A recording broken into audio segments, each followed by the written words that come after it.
Well, this is what it's all about, folks. The second edition of the Basketball Champions League. It all comes down to this.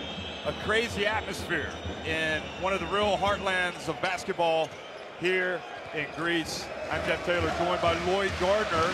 And Monaco are playing Ike, and they're playing their fans. We just watched UCAM Murcia, Lloyd, win 85-74. They clinched third place over MHP Riza Lewisburg, and now it's all about the club that they call the Queen. Ike, who 50 years ago won the European Cup Winners' Cup here in Greece, and looking to add what has already been a special season for this club. Well, it's the Cinderella versus the favourite, really. Monaco, the best record coming through the regular season. They lost their last game when they'd already qualified as a first-place finisher, and now they face off against Ike. Well, we talked about this team here, the fairy tale, really. They are led by the freshly crowned MVP of the league season. That is the number 3, Manny Harris. And Harris, alongside Kevin Punter, they are a dangerous scoring duo. But the big thing for me in that semi-final victory, the step-up performances of their domestic players. Guys like Dusan Sakata, Mavridis, Kassandopoulos as well. Really great performances that helped lead them to victory. And boy, they almost didn't make it. I mean, they had to hold on for dear life against UCAM Murcia before winning their semi-final on Friday night. Monaco, meanwhile, trailed at halftime against MHP Riza Lewisburg, but they pulled away in the second half for a decisive win. And, you know, I felt like they had several players that really excelled for Zvezda Mitrovic, but especially Gerald Robinson, who, you know, some people may have thought that he could have been the MVP of this league this season. Certainly the MVP, we talk about Ike, it's Manny Harris who's gotten that award. But what matters more than anything to all these players in these clubs is who wins this game. And they don't care about the individual accolades if they can win a title. Absolutely not, Jeff. I mean, you mentioned Gerald Robinson. I think he's going to be a key. They're going to need him. Well, Kassandopoulos, see those 7 assists? How good was he the other night? Just really kind of steadied the ship, especially, obviously, when Mike Green wasn't on the floor. He brought a different element to their game, and there's the MVP, Manny Harris, who, yeah, I mean, I have no problem with him winning the MVP. He's been absolutely terrific, including with his 20 points the other night. Well, he averaged 21 coming into the Final Four, the lead scorer, and then you get Kevin Punter as well at the end. But almost Manny Harris, you expect him to do that. The step-up performance of Kassandopoulos was incredible, though. And DJ Cooper, I think a very quiet night offensively in terms of the scoring, but you can see that he does so many things that help his team win games. And Chris Evans, who did most of his damage in the second half when basically Monaco turned a close game into a rout. He was simply probably one of his best halves of basketball in that second half. He's a high flyer, and I don't think there's any doubt about it. He's going to throw down a dunk tonight that people are going to be talking about. Well, Chris Evans does so much for his team. Points, rebounding, defense, you know, really versatile player. And you talked about Cooper. Yes, we know he's a great distributor. Kikanovic, who we haven't really talked about, is first-team All-League as well, and a lot of that goes to DJ Cooper and the way he provides the ball to Kikanovic inside. DJ Cooper, for me, has got to knock down shots better than he did in the semi-final. I think that'll be the one question. Cooper and Aaron Kraft, can they knock it down from the three-point line? And then the other one for me, Kikanovic has to finish in the paint. That's something UCAM Murcia didn't do in that semi-final very well against this Ike defense, and credit to the Ike defense. You know, they really locked up the paint and made points in and around the basket really hard to come by. And that's what they're playing for, the Basketball Champions League trophy. It was won last year by Iberostar Tenerife in Tenerife. It helps to be the host, there's no doubt about it. Ike fed off the energy of their crowd. We all know that in Greece, it gets pretty lively, and it did get lively here in Oaxaca, this arena where they played the knockout round of the 2004 Olympics. And that famous Argentine gold generation won the title But right now, it's all about the Basketball Champions League and a competition that is growing in stature. I mean, you talk to all the clubs, you talk to all the players, the coaches, you know, there are a lot of good things that they have to say about this competition. And Monaco, their aim was to get to the final. I mean, that was their first aim. They accomplished that aim. Remember, they lost last year in the semifinals. They are the only team at this Final Four that played in the first Final Four. They fell last year to Bandit, so they were desperate to get to the final. But now, let's be honest, they've won 3 Leaders' Cup trophies in a row in France. This would be their most famous moment in their basketball history, to win the Basketball Champions League and to do it in front of this crowd tonight that is going to be about as loud a crowd as they've ever played in front of. Well, they're an incredible basketball story, really. It wasn't long ago they were in the 3rd division of French basketball. You've got to remember as well, Coach Mitrovic took over when they were in the 2nd division. You know, he guided them to promotion into the 1st division. The first year at the 1st division, they won the league. Now, like you said, they've got, you know, that history of winning in France. Can they take the next step and now win a European title? Well, we know that AEK have been able to win European titles, as we said, 1968 against Slavia Prague, in front of a crowd that was estimated overall at 120,000. It was the first big trophy for a big Greek club, and then, of course, they won the Supporter Cup in 2000.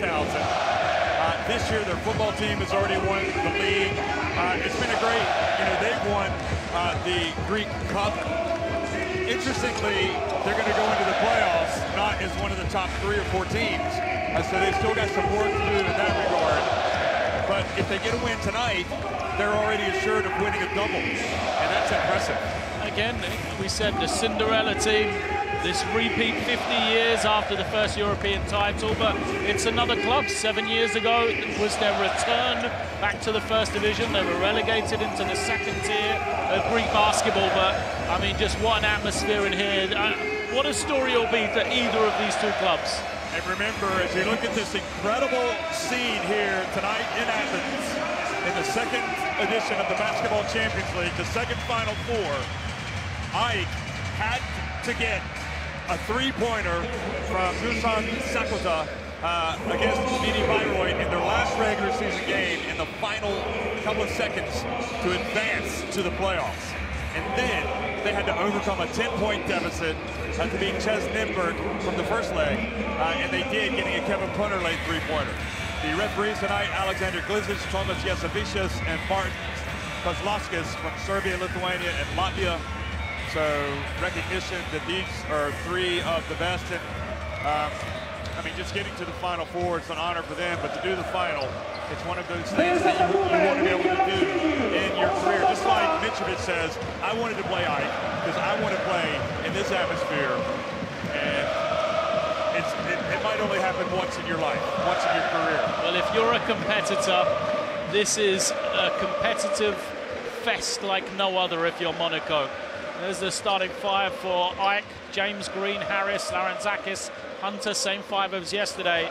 And James and Hunter, that inside force, how can they protect the paint against Kikanovic, I think is a big battle. And also you've got Manny Harris against Robinson. Great battle there as well. They did do a great job of the rim protection for Dragan Sakota, whose son is Dusan, and his son, Dusan, the captain, will come off the bench tonight, as is usually the case. And the question is, how will Monaco start? Because they had a very awkward start in their first game against Dimitri Ruiz in Lewisburg. Damian Brudas, you see the Croatian international back from the NBA playing in Europe, Sergi Gladir. He is one of the 2 players that was at the Final Four last year in this Monaco team, so he has made it back. And it'll be DJ Cooper, Amarasi, who played last year, Paul Lacombe, Elmaden Kikanovic, and Gerald Robinson. And that'll be the starting 5. You see a lot of, it's interesting to see what each of those players brings to the table. A real quick word about Amarasi. We were wondering if he should have even played in the last game for Zvezdan Mitrovic. not only did he play, but he was right in the middle of everything they did well that allowed them to go ahead and win that game. He was crucial. Oh, absolutely, and that's why they needed him. I thought coming into this one, if he doesn't play, Monaco don't win this title. You know, that's how important he is to their team. They've got him on the floor. Might not be 100% fit. You know, he played the last 3 games now, but there was rumours he hurt the hand again. He's heavily strapped, but, you know, he's an important player. I can't wait to see how this game pans out. Paul Lecomte in the starting lineup for Monaco. Little change there. Perhaps that's a defensive strategy. So will Lecomte get a special matchup? Maybe he'll guard against Harris. You know, try and use a bit of size against Manny Harris, disrupt him. It's just going to be interesting to see 2 great coaches, 2 excellent tactical battles. It's going to happen right in front of us here. You continue with automatic, don't forget. If not, good dribbling, handoff, penetration, and good spacing. Amara, you are here.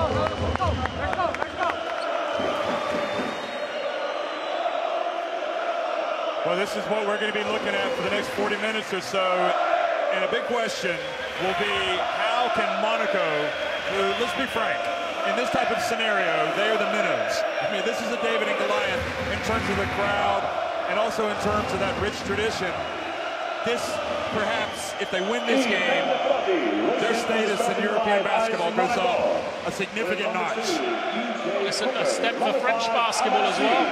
You know, the leaders of the French league for the last few seasons, you know, taking that next step, winning European titles. We saw the domination of the French in the FIBA Euro Cup as well with Nanterre and Cholet, and now the next step is this Basketball Champions League as well. Can Monaco take this AEK team out of the game? You see Gerald Robinson praying before the game. He's been electric at times this season. You just can't, you run out of words to describe how he elevates his play. You can't leave him open. So the Monaco fans bringing the Monaco flag. They're outnumbered tonight, but I have to say they've got pretty good seats. Much better than UCAM Murcia and Image Berizin in that last game.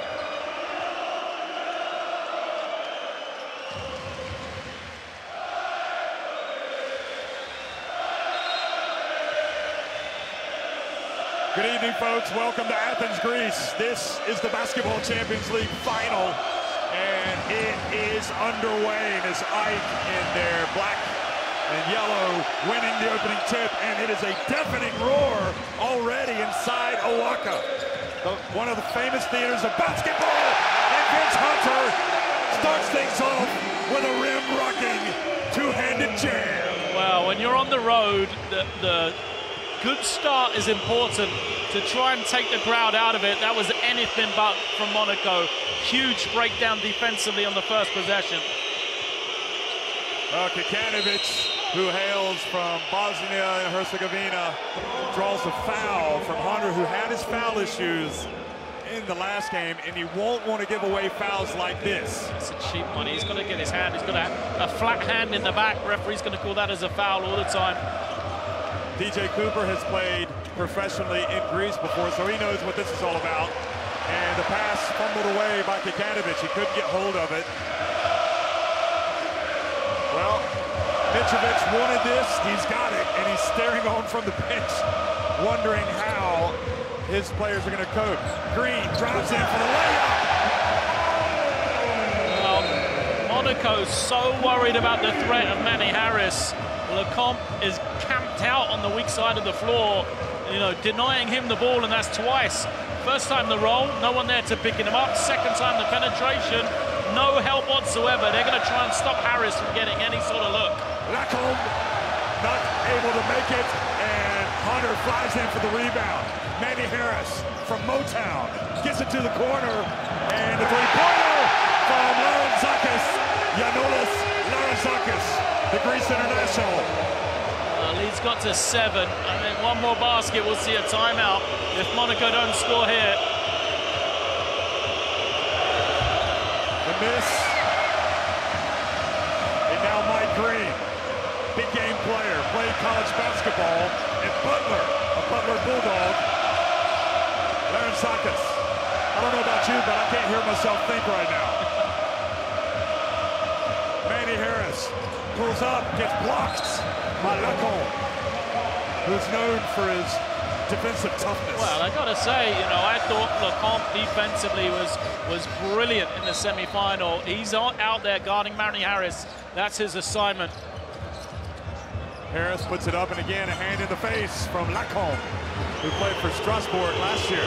Now DJ Cooper, no look pass, and look who it is. It's for Lacombe. Beautiful. Cooper, such a good distributor. But Lacombe, yeah, he's justifying that starting spot right now. He didn't start yesterday or Friday, but both ends of the floor. He's been doing so well that France have included him in their World Cup qualifier squad the last 2 windows. And clearly taking his game to new heights. Mike Green gets it to fall. Monaco create a lot of offense from their defense. They're not the best half-court team. And the block from James. Robinson trying to get on track. They protected the rim last night, and they started by protecting the rim tonight. That's exactly it. That's what they did so well in the first quarter against Murcia. Alley-oop pass! Vince Hunter! And that is bringing the timeout. Larantzakis with the toss, and Hunter with the finish. Timeout Monaco. This was James, the block on Robinson. On both ends of the floor, execution. Spot on from Mike. They really, I mean, they're in no panic. They know that Harris is being denied. And because of that, they're using the fact Harris's man, Paul Lacombe, is not going to help. And that's why on the pick and roll, it's really, really difficult. They get the roller, they get the penetration because they're not bringing in the extra man to help. And if their aim was to come out and get this crowd quiet, they have failed miserably at that task. But it's important to remember, we're 3 minutes in. There's a long way to go. Oh, and it's important to remember, this happened yesterday for Monaco. Friday night, excuse me. Not quite the same intense No, crowd. of course not. But against Murcia, it was a really poor performance in the first quarter from Monaco. They went down. You thought, you wondered if it was going to be an end of the game in the first quarter for them, but they recovered. They've got a lot of veteran players, a lot of guys that aren't going to get fazed by this. Kraft has come into the game. He brings some toughness, especially on the defensive end. He will relish this opportunity. The ball falls kindly to Gerald Robinson. His ball batted, falls to Kikanovic. And Kikanovic calmly jumps and scores with that right hand. He's almost automatic In on the low paint, block. he's such an efficient scorer. Be interesting to see. Look, Aaron Kraft will try and just blow up any pick and roll with Mike Green now. Lacombe picked. Now the pass back to James. And James flies in and scores. That's what can't happen for Monaco. The pick and roll is one thing, but REC just getting beat off the drive by James isn't good enough defense. And Coach Mitrovic told him that on the way down as well. I'm seeing things in a basketball stadium right now, Lloyd, that quite frankly I've never seen. This crowd is crazy. The block and 2 free throws for Amadasi. Look at this. Yeah, no doubt. Yeah, absolutely. So he got him back, but this end of the floor, C's a really good defender. That's just too easy. It doesn't matter what you're in, what coverage, anything like that. You've got to guard one-on-one. Well, Sakura cheering on his teammates along with Kavadas. And C calmly sinks the free throw. Free throws were a massive problem for Monaco yesterday. I mean, it was Kikanovic that started the problems really, but they left a lot of points on the line. They do that tonight, they've got no chance. We'll see, comes out, picks right up where he left off yesterday. 13 points already for Ike. They're not really a high-scoring team. Mike Green drives and draws the foul.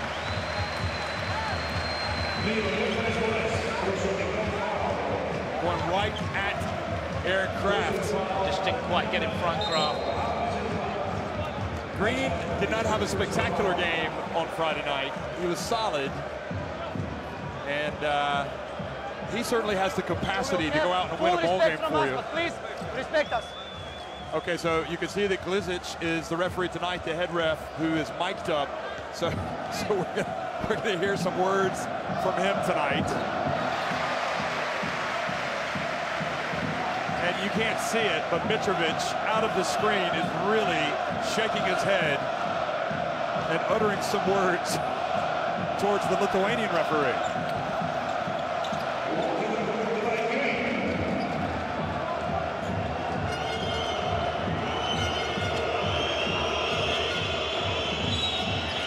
Zakos comes out and fouls Robinson, who makes the shot. One thing that we saw yesterday, Lloyd, as you look at the replay, 2 days ago rather, against Murcia, AEK were able to get a big lead. They went up by 15, but they weren't able to slam the door shut. So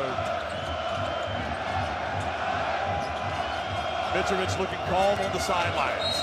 Kraft drives in and gets the foul. Boy, that was a big-time move, wasn't it? That was a fantastic finish. You know, the only knock really on Aaron Kraft being, you know, an elite, real elite point guard is the scoring. You know, defensively, off the charts, you know, as a leader, everything. If he can add that today, if he can be a finisher, then what an advantage that will be for Monaco. Because the moment they help off him, he'll find the open man, and we know he's always going to bring that defensive effort. James has to bring it up against C. Monaco do that. It's not usually full court, but in the half court, they get steals. They get turnovers, and that gives them easy offense. Now Harris being harassed, but he gets in the lane and fades, misses. Great D, Lecomte, once again. Robinson has an opening, but passes. Feet set. Coach says, calm down. Pass the ball, but Hunter steals it. And he's going to go in and try to dunk it. And that's the way you do it with a player like Lecomte. You go hard to the basket. Well, Lecomte tried to foul him. In fact, if he had left him, he might have missed. Not sure he would have made it. But great defense from Hunter. He recognized Lecomte was trying to get it back to the wing to isolate Kikanovic with a mismatch on the post. You know, as a pass to the wing to go to Kikanovic, and he read it well. Hunter's been, from what we saw on Friday, a revelation.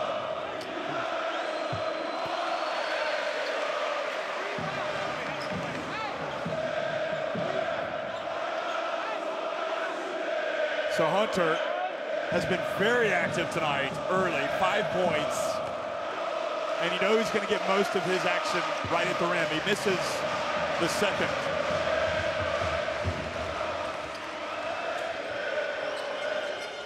Wonder how long till Evans comes in for Monaco. Think about another minute and they'll bring him in.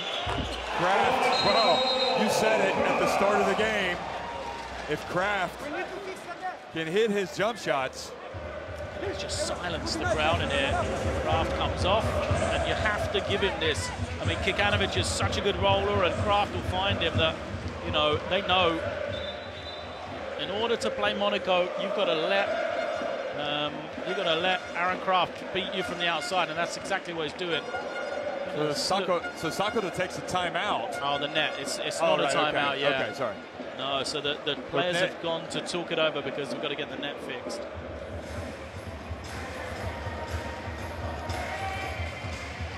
So they'll take this opportunity to... Just having a look at the stats from the other night. Mike Green had 7 points and Vincenza had 0 in the semi-final. You come in here, the pair of them have got 5 apiece. So they've already outscored their output from the semi-final in the first 5.5 minutes here. Incredible from them. We'll step up.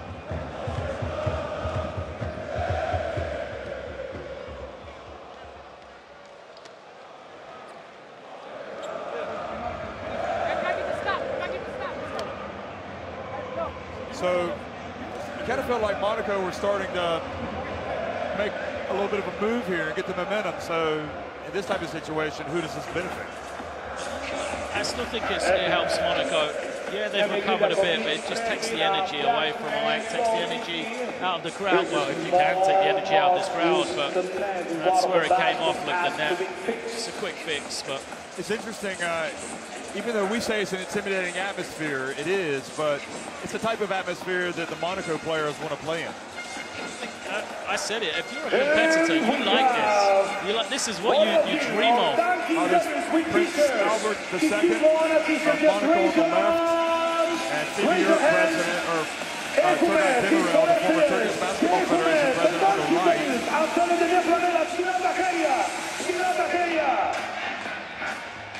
Raise your hands.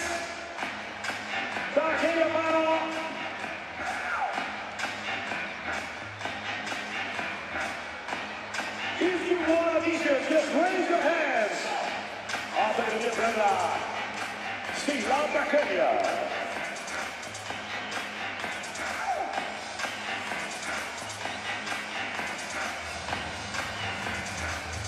Στο μεγάλο πάρτι του μπάσκετ.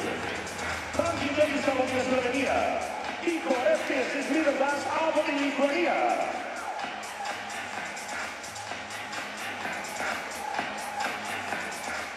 Έχουμε δύο πλέονες ακόμα. So we have a slight delay while they fix the net. It looks like they may be replacing the net.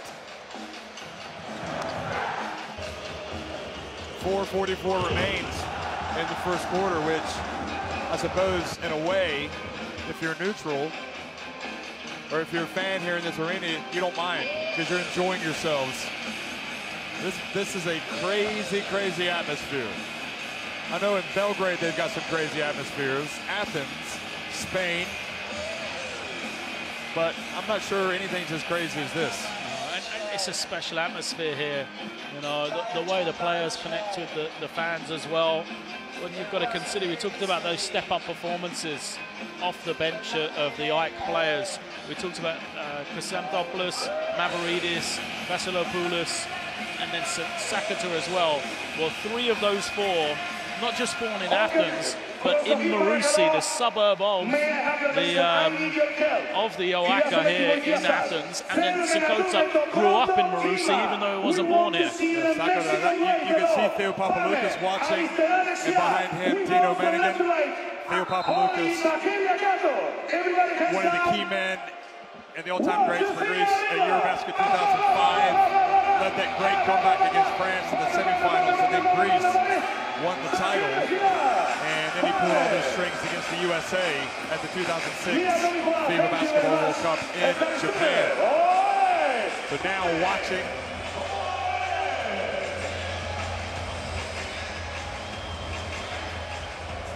and we're back to live action. So Manny Harris being harassed by Lacon. Prince Albert, wonder what he thinks of this atmosphere. And then Hunter. Who's this guy stepping up? Big time. Yeah, he only averages 10 points a game on the season.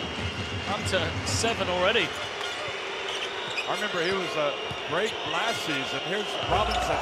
Here's the jump shot. Hunter played last year for Athens. Can get Robinson going. He unlocks everything for Monaco.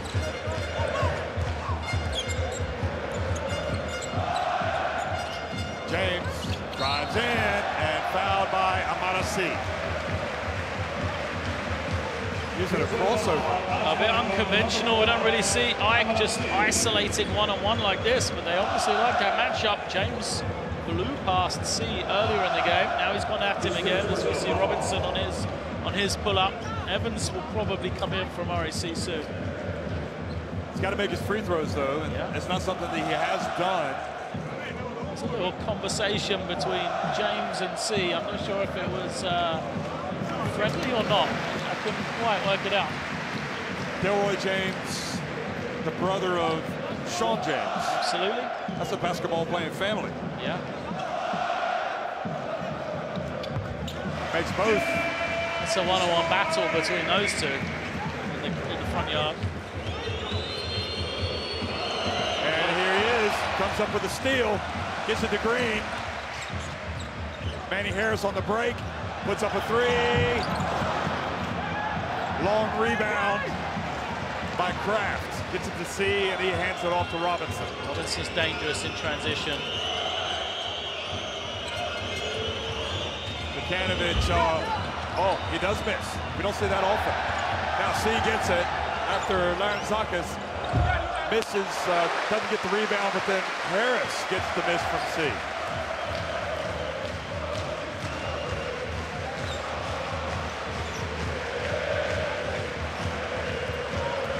Mike Green kind of lost it. James for three, misses. Now this gives Monaco a chance to run. Lacon on the break, drives in, and earns the trip to the line. Hasn't put a foot wrong yet, Paul Lacon, has he really? Defensively on point, eliminated that Manny Harris threat. Harris is scoreless, and now offensively is bringing the goods as well. James takes a seat and is replaced by Sakura. I've got to say, if we're going to criticize Murcia yesterday, Friday, the scout and the way they played Sakata wasn't the best.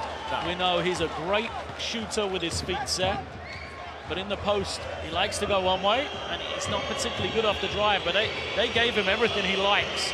It's important Monaco know the scout on Sakata, because he's going to be, you know, his energy in here. Every time he gets the ball, this place erupts.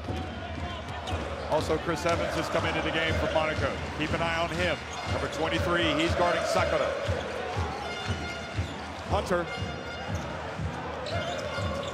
Oh, what a move from Hunter. Their bigs are penetrating. They're going hard to the basket. Hunter and James doing everything right now.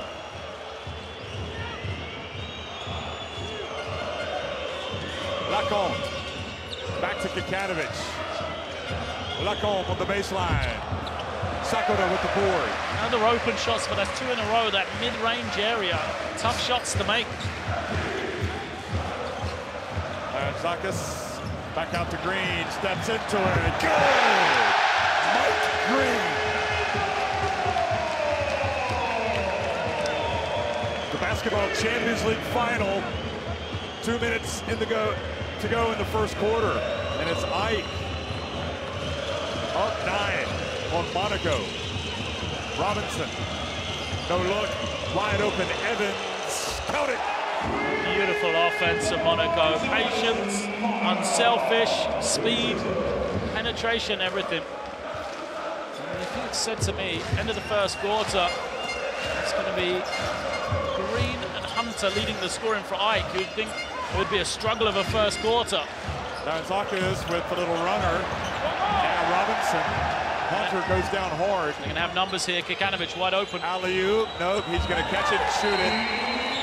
And it's back to a 4-point game. And Sakura calls timeout. Good decision by both Robinson and Kikanovic. This is where, you know, the mental toughness is so important. If you're Monaco, you can spin all types of positives on this, because you're sitting there, you go, well, they've got all this energy, the crowd's going crazy, we're only down 4. And the other thing is, the way to look at it is say, well, a Hunter and Green going to continue to hurt us the way they have in this first quarter. Averages tell us those two aren't the best scorers on this Ike team, so maybe they'll start missing. Maybe they won't get those opportunities. And what they've done, they've stopped Manny Harris from scoring. They've stopped Sakata so far. The key scorers haven't got going yet. So there's still plenty of positives for Monaco, I think. You saw those numbers, good shooting percentages for both teams. It's a high-scoring first quarter. Yeah, well now we're going to start to see for Ike as well, because we get into that bench yesterday, Friday, bench scoring, incredible. Sakata, Xanthopoulos, Mavridis, Vasilopoulos, all of those guys did a great job. Now, you know, Xanthopoulos, is he going to have that same impact? 7 assists. I mean, that's a tough game to back up for him. And especially against Aaron Kraft. Yeah, exactly. I was just about to say that. Yeah. Kevin Punter's just come into the game, and he's been guarded by Robinson. And Punter's the other one. I mean, his scoring in spurts was he barely missed in the game. Is he going to have the same impact? We'll see. He had a sticky patch in the third quarter, but otherwise he was terrific. Mavroidis also gets up off the bench for Ike. Great job from Gladier to deny it to Harris. And Kazanthopoulos foul called on Ali Traore. It's interesting. You see again, it's that same matchup. I wonder if you're better to let Harris have the ball and run the pick and roll, because you can then load up, make him the passer, rather than the way they've got it at the moment. You know, they're not helping off him, and it makes the big guys get open a lot easier. So the entry pass to Mavroidis, he replaces Vince Hunter.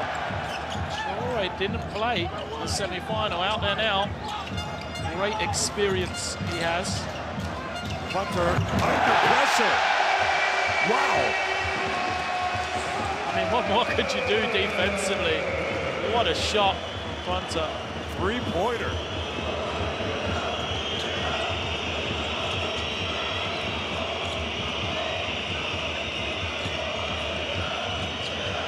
Now the jump shot, and Sakoda with another rebound, and Ike should have the last possession.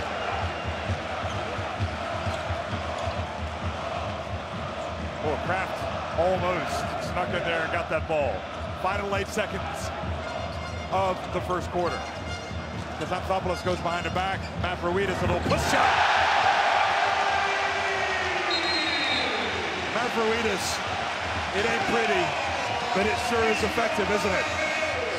And they have stretched their lead at the end of the first quarter against Monaco, 29-20.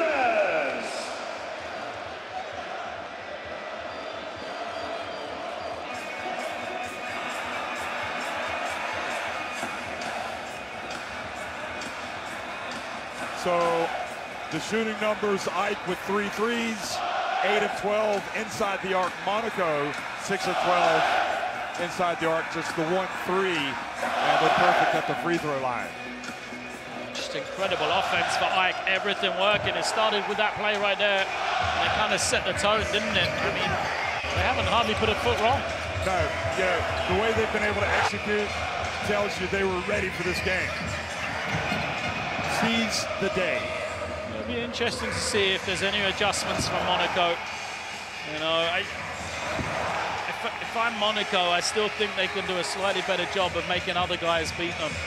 For Mike, you know, Xanthopoulos, can you make him a scorer rather than helping off him and letting him kick to other people? See if they can make those shots the way Ike made Aaron Kraft do it.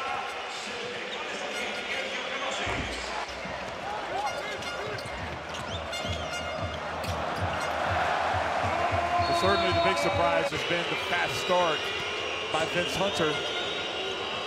And really, it's all the bigs. I mean, Mavroidis has come right off the bench and produced.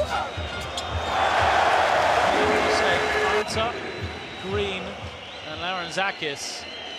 That trio have combined for more points than Monaco.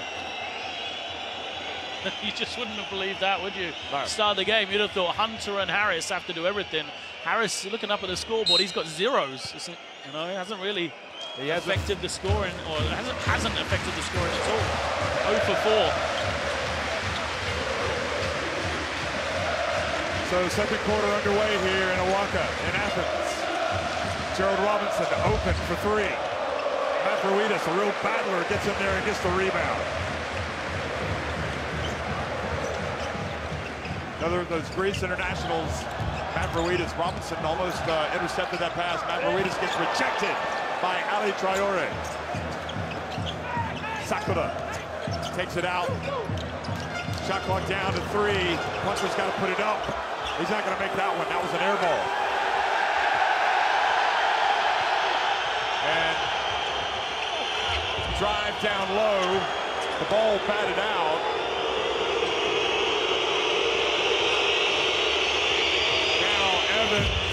Misses. Manny Harris flies for the rebound.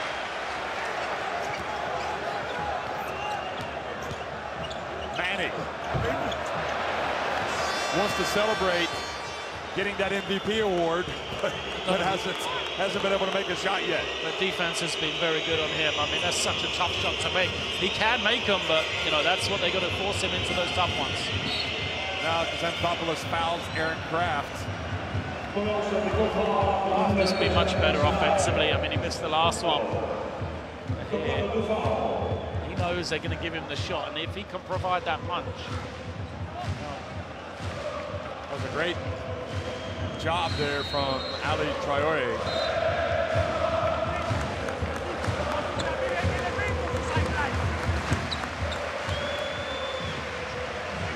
.14 on the shot clock, getting our first look at Panyanis Matsalopoulos.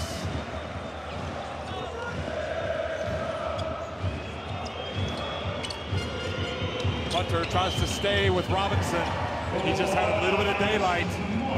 It's an incredible play. They basically just use the fact that Robinson is quicker than you, running across the court. You can't keep up with him. Sakura gets in and misses the short one. Now Gladier goes behind his back. Bounce pass to Kraft. Bounce pass. Oh, they're passing it beautifully. Gladier strokes the three. Great from Monaco, both ends of the floor. The light crowd on a foul. It's not going to happen on the rebound.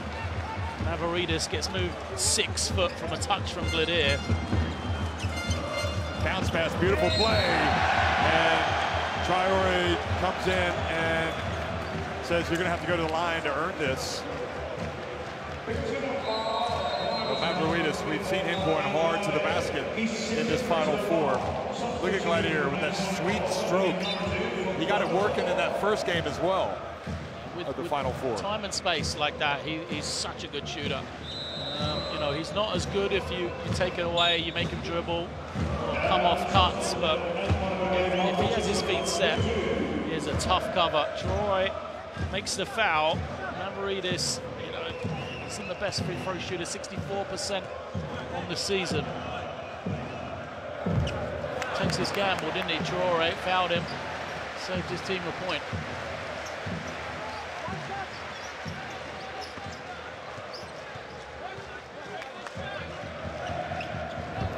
Mavridis makes 1 of 2. And back to a 5-point lead is the Ike's first points of the second quarter. Took more than 2 minutes. Cooper back in, bounce pass to the big center, Traore. Evans flies in, but stepped out of bounds. Mitrovic claiming his man was fouled, trying to argue with Kozlowskis over there on the sidelines.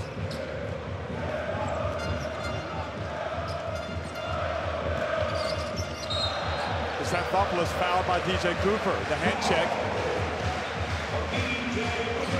Here's another look at it. Now, what's not right about that? Oh, yeah, it's just too much checking. Yeah, I mean, it's a foul, but then look at that. That's what Mitrovic was complaining about. Yeah, and one the guy's going to the basket, the other one is dribbling in the backcourt. Don't see much difference in contact. It's a good call there. Yeah, Sakura doing a good job of using his strength to hold on to the ball.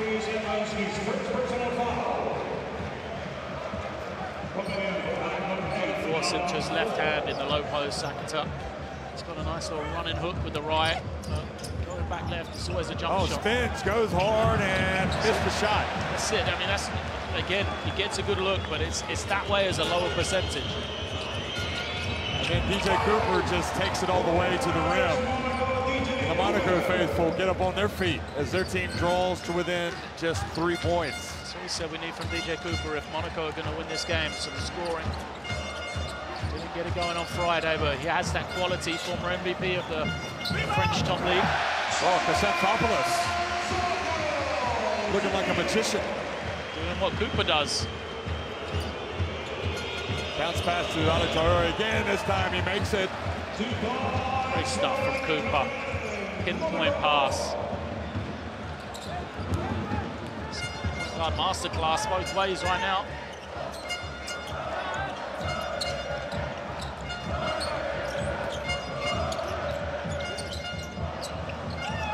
Matsalopoulos guarded by Gladier. Makes the pass to Sakura. That's going to be off. Oh, he banks it in. Did he call glass? You know it's open now, don't you? It's Sunday, but the bank is open. It's a bit of a home court roll right there.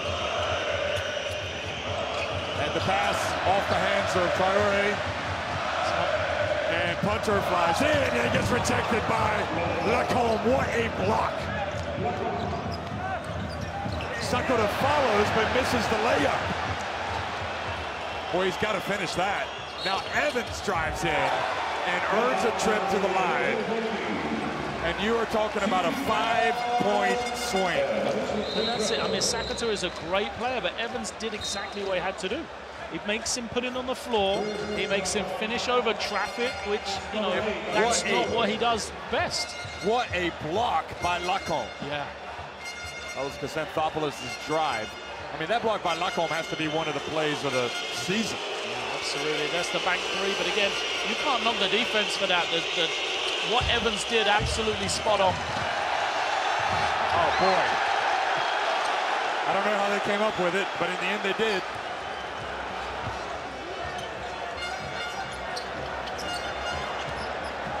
Mavroidis going at Kikanovic.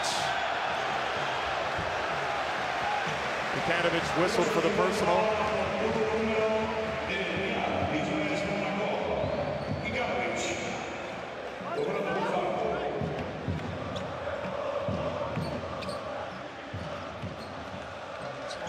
Bench 5 on for Oh, Vasilopoulos throwing elbows, and he got caught on Gladier unnecessarily. What's he doing? He didn't need to do that. Watch this. Twice. He didn't just get him once, he got him twice.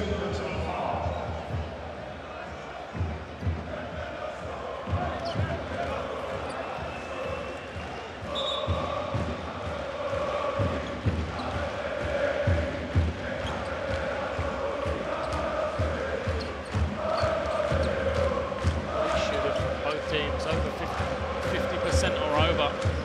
And high scoring one, haven't we? It's not really the defense that's been bad, but offensively, both teams have shown why they deserve to be in this title game. Evans behind his back, hands it off, goes off of Lacombe and out of bounds. And I think they're going to give this to Ike. Sure, watch this. The right call. Oh. Hunter definitely touched it. Yeah, Hunter did. Did it come off Monaco? Didn't get it. I think they probably got it right. I think it is Monaco ball after seeing that. See if they can make something from it. Cooper. 6 on the clock. Cooper, pump fake, and good job from Hunter and Kasanthopoulos and into Mavroidis. Boy, Mavroidis released early, didn't he? That's what he does, though. He's the slowest guy on the floor, but how many times is he the first man down there? Great example. 5 points for him. Now Lacombe drives in, banks it in. I'm going on record. This is the best game I've seen Paul Lecomte play. Yeah, I mean, I know we're only 5 minutes, you know, first quarter, but second quarter. But oh, he belongs out there. Good. He belongs. I hope his Collet is watching with France and remembers to include him at the next window.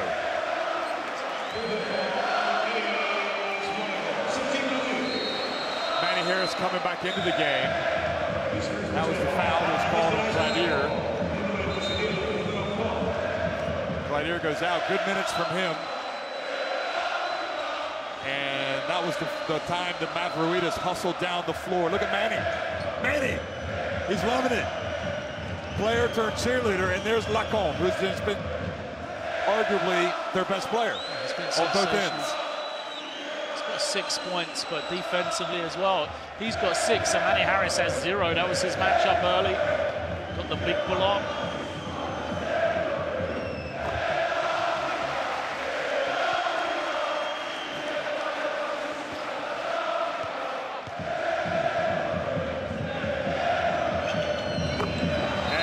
Both. So good job from Ike keeping their noses in front.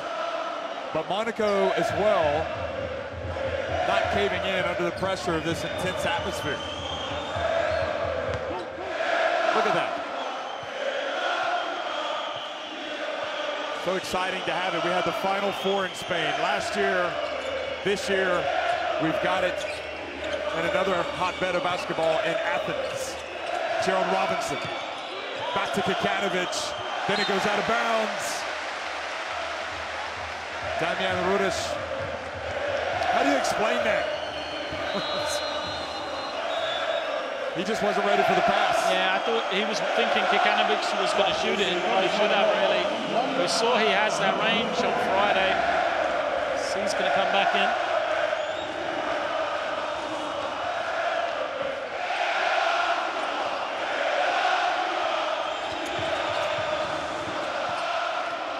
Mike Green drives, bounce pass, Maveritas.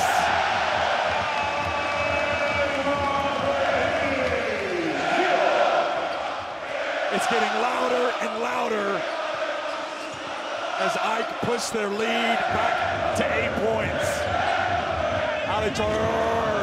Marlassi, takes the contact and scores. Mitrovic barking at the refs again. Yeah. A lot of contact on that finish. Mike Green goes to work on DJ Cooper. He's going to post him. He puts it up, and the tip from Manny Harris. He follows up his miss. There's Manny Harris. And the lead goes back to 8. Now DJ Cooper, he does that better than anybody. Yeah, he dribbles in, step. He's looking, is he gonna pass, is he gonna shoot? He takes the shot.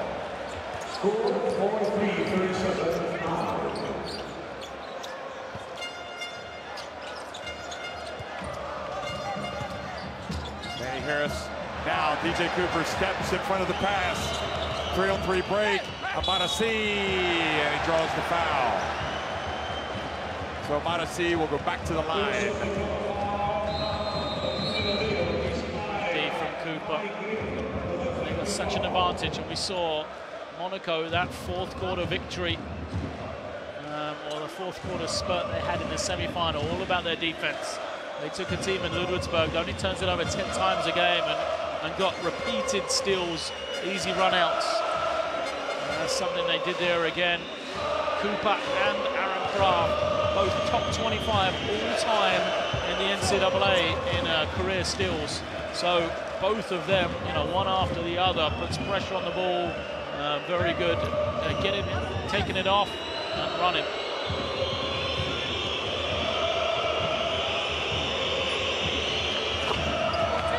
Odyssey's getting the job done at the line.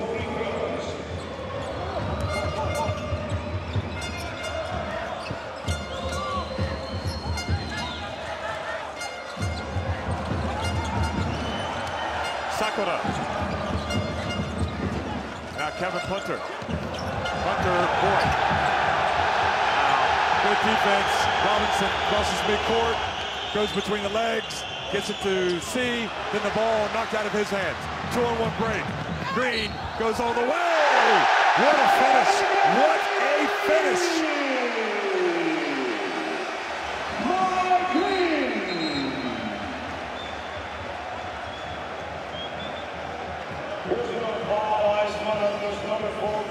Boy, that was one of the top finishes at this Final Four. Looked off the whole way. Green as well, sold it with the eyes. Kraft just had to delay a little. It's the second foul on Kraft. Yeah, it is. 2 fouls. Also, he's really the only player. Zakis, Vasilopoulos, and Green each have 2 for AEK. Green does have that capacity. I think he wants to come out and have a big game tonight because he didn't really steal the headlines on Friday. He's already had one. He's got 11 points and a half. He was a game day MVP last year while playing for PNR Karşıyaka. Here's Kraft. Georgia Joseph into the game as well. Paul Lacombe misses, but Joseph battles for the rebound. Good to see Joseph getting some minutes. Amadasi. And now Green tripped up as he crosses midcourt. I think if you're AEK, you couldn't have hoped for anything better to this stage of the game. I mean, they've looked pretty tough. Sakura for three. Go! That is what you don't want him to do, is to get an open look. Yeah. And when you leave him open, he is deadly. Sakura, the captain, looks at the crowd. Look at him, more than a meter behind the arc. And Green made the pass while falling down. What AEK do so well is they make you make the decision on defense. So right there, they put the defense in the pick and roll. Mavridis rolling down the middle, and C's got the choice. He drops with Mavridis and takes away the layup, giving up the three to Sakura. He stays with Sakura and gives up the layup. He chose to take Mavridis and left Sakura wide open, and it was the wrong choice. He punished him. And Lloyd, the turnover game is crucial. 9 turnovers for Monaco. And after screen, I want to see good. And more than that, only 2 Down screen for you. for Okay, AEK, which means Monaco haven't got those steals and that open court play. And we're also seeing how AEK could have beaten Panathinaikos in a Greek Cup semifinal and then Olympiacos in the Greek Cup final. Absolutely. When they have to put it together, they can put it together. They've got a lot of pieces. You know, look at the lineup on the floor now with Harris and Punter. You can't leave those guys open. So it allows the role players, the other guys, to do their job.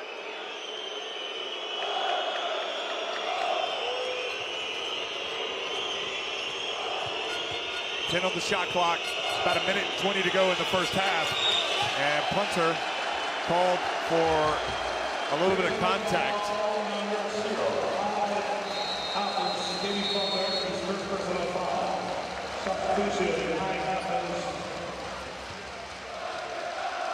Well, not too much wrong there. There wasn't a lot of contact, and the frustration is more. There's team fouls against AEK. It gives 2 shots to Robinson. Now Mitrovic doing his best over on the sidelines, just trying to get a word in.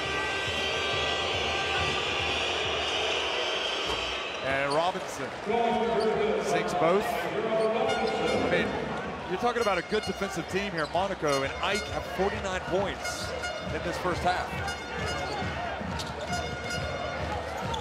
Punter, Mavridis, oh, he took a step. Just didn't look right. No. Great idea. I tell you, it's funny. I mean, even the players from the other team are in here watching this game from the third place game. Obisoko's sitting right behind us. From Murthia, here's Robinson. Cooper online, but short. Mavridis inside the final minute. Now it's Manny Harris.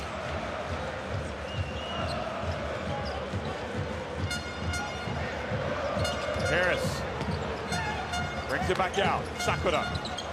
Quick pass to Harris. He's going to go baseline. He does. He flies in. Great defense again from Lacombe. Harris gets it back. Goes up. The strength, the composure. Well, he's had a rough first half by his standards. MVP of the league. Only 4 points on the night, but Lacombe couldn't have done anything more there. And they haven't needed him, though. PJ Cooper. He doesn't want to go too soon. Kikanovic, he takes it early. Good. 3-pointer. Well, he had made 1 3-pointer coming into this Final Four, and now he's made 2 at the Final Four. He made 1 last night as well, right at the end of the first half. As we talked about, he's 100% on the year. He doesn't shoot. I think that's his third, yeah. He's made 2 of 2 in the French league. Yeah. And I was thinking, when he ran the pick and roll, like he popped. Cooper comes off the screen, and I thought to myself, why is he standing out there? Rolled to the ring, but knew what he was doing. You take those bold choices, and it worked. This is a big 7 seconds. If I get a shot, a clean one, and make it here in this final 7 seconds, not only will they have, close to a double-digit lead, but this place will stay so loud through the whole of the halftime. The halftime break won't matter. Points in the paint. Would you have thought coming in that Monaco would have had a slight advantage with their reserves? The guys coming from the bench. Although tonight they started, they brought right here from the bench. Yeah, I just think, you know, Ike have just done such a smart job. Yeah. They've used it, even though Harris hasn't scored and Punter hasn't really scored, you know, it's because of the way Monaco are playing them, and Ike have made that adjustment. They've recognised what the defence is trying to do, and they've countered against it. So now it's on Monaco over half-time to make some changes. Oh, Harris was open. Well, they got several seconds. Can he get it up the court? Mike Green weaves his way. He's got time. He's going to go all the way. He scores right at the death. That takes it up to a 9-point lead at halftime. Mike Green has been utterly sensational tonight, running the floor for Ike. He takes it all the way.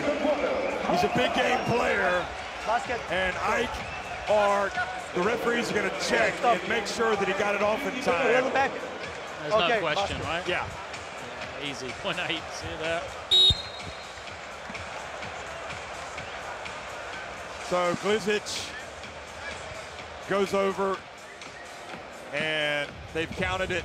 So it is indeed a 9-point lead for Ike at the break.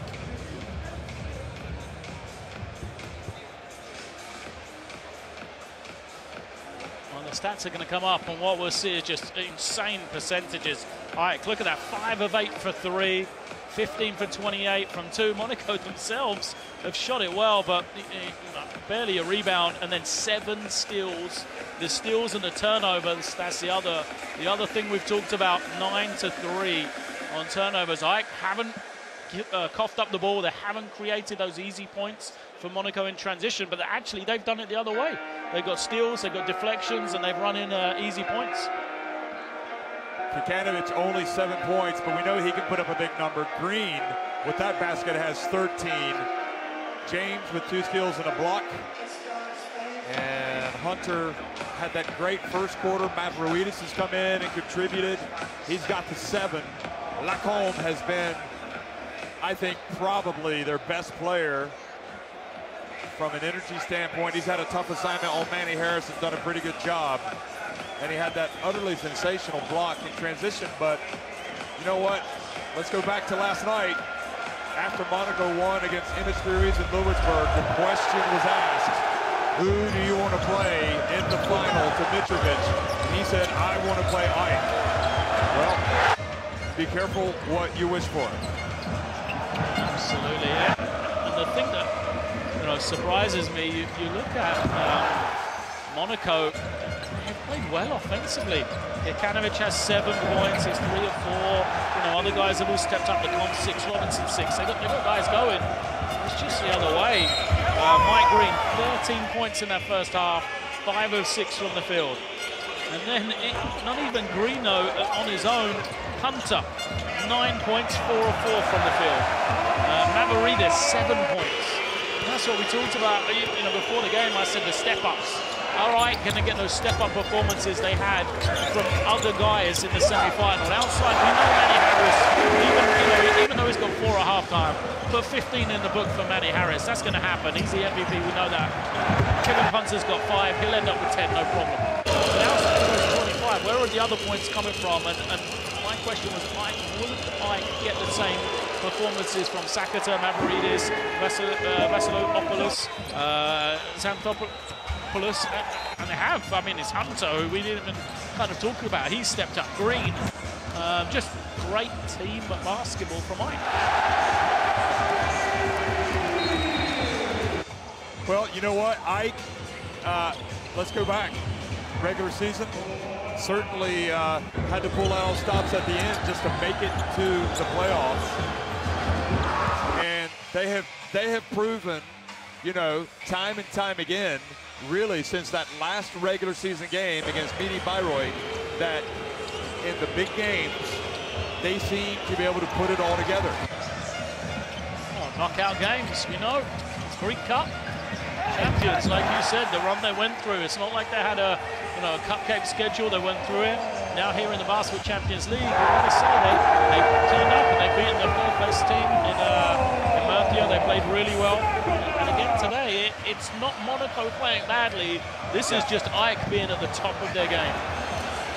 I do think, in all honesty, the turnover number is too high. You can't turn the ball over the way that Monaco have.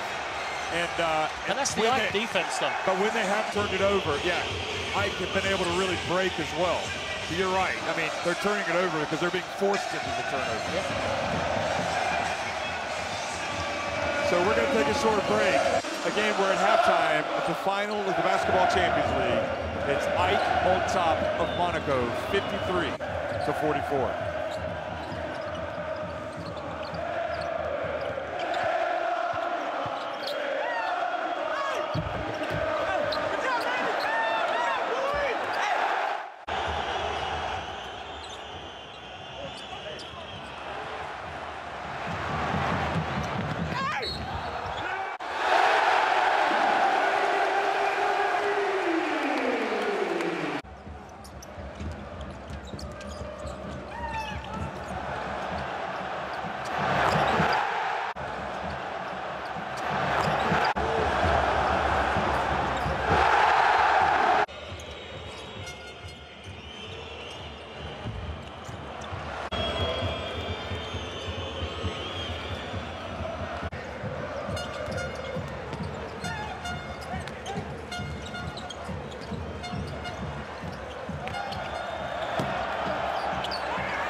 Προσοχή την ανακοίνωση.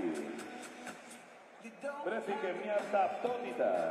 We found an ID card of Sokrat Fuxiu. Έχουμε βρει την ταυτότητα του κυρίου Sokrat Fuxiu.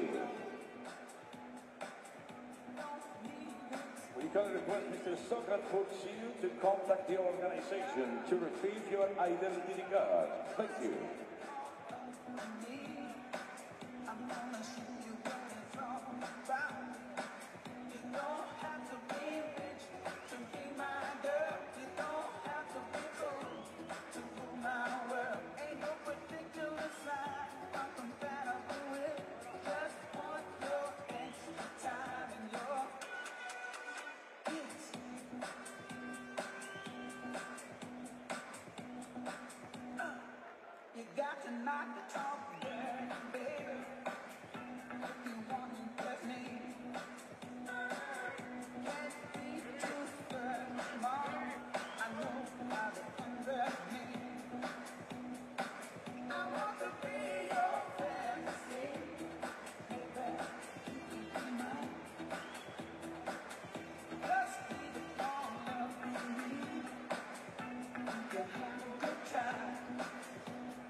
You're 9 points up at the half. What went right for you in that first half? We should know that many times they were behind on the score because their team based on very, very good defense, and if we relax in 2 minutes they can reach the difference. So I wouldn't say that we have some kind of advantage because we are the team who has a lot of up and downs in the game. So far we keep the score, you know, but we have to be ready for any kind of damage in the moment to keep our concentration for the second half. Thanks. Good luck in the second half.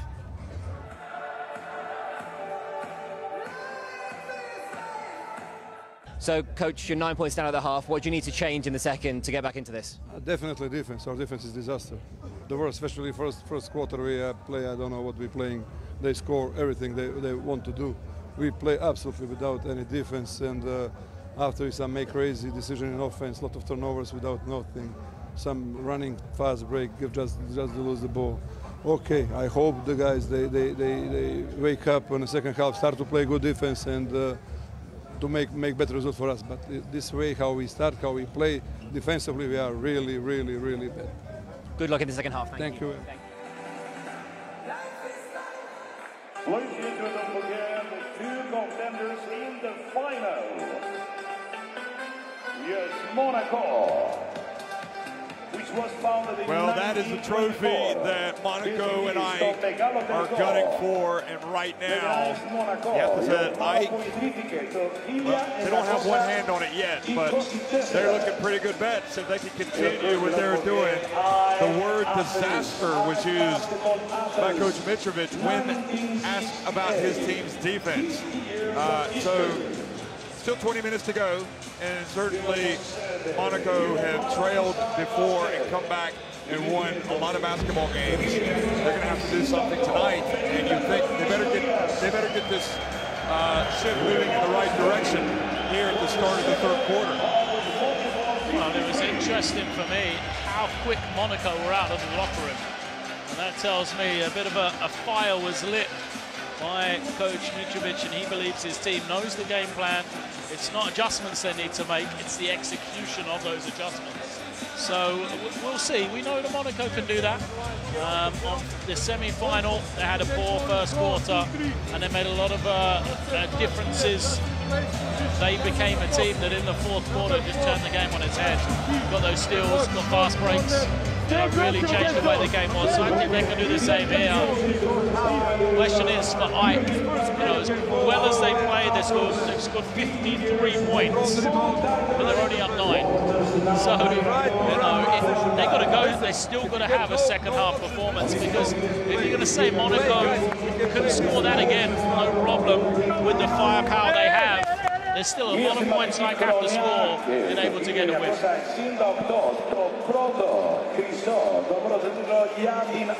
Well, we're at the end of a quite exceptional Basketball Champions League season. I mean, it's just been a lot of fun. I mean, both seasons, you and I have had the luxury of doing a lot of games. And this so far, it just seems to be moving from strength to strength to come into this theater of basketball to play and to have the passion of these great fans on full display, to see a wonderful team like Monaco really up against it, and to see how they're going to respond. This is exciting stuff.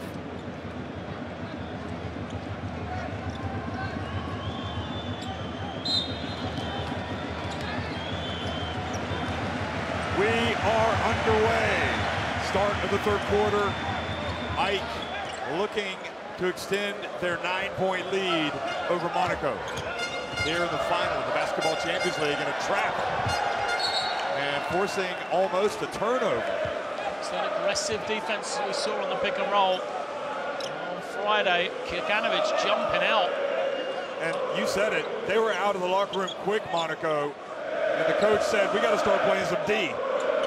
We've seen it immediately. Here's Lacombe on Manny Harris. James puts up the jumper and it rattles out. Right option from Evans. He took away Green to give the jumper to James. It's a better percentage for Monaco. Kraft.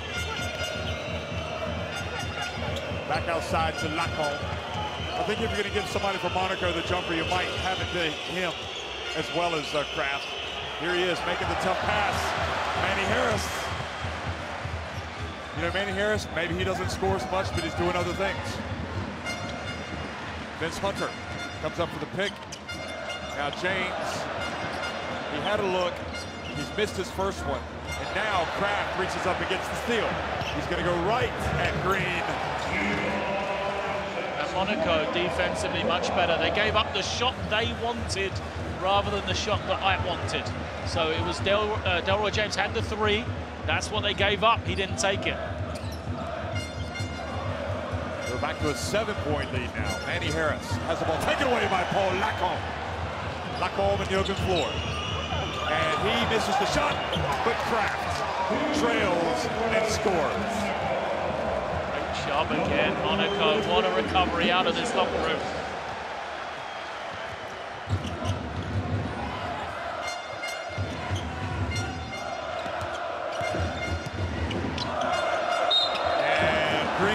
Inside.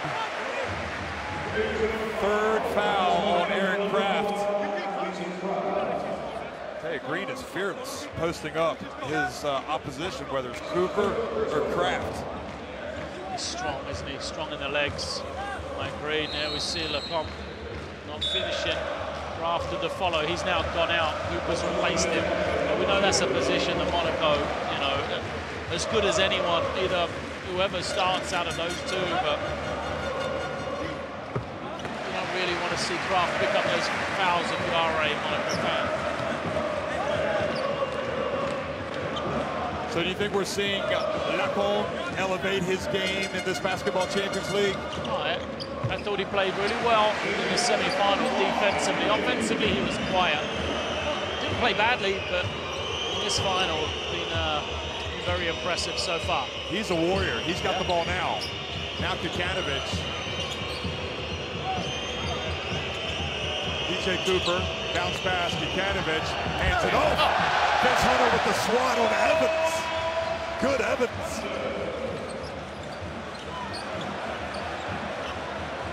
It's not too often that Chris Evans gets his shots blocked.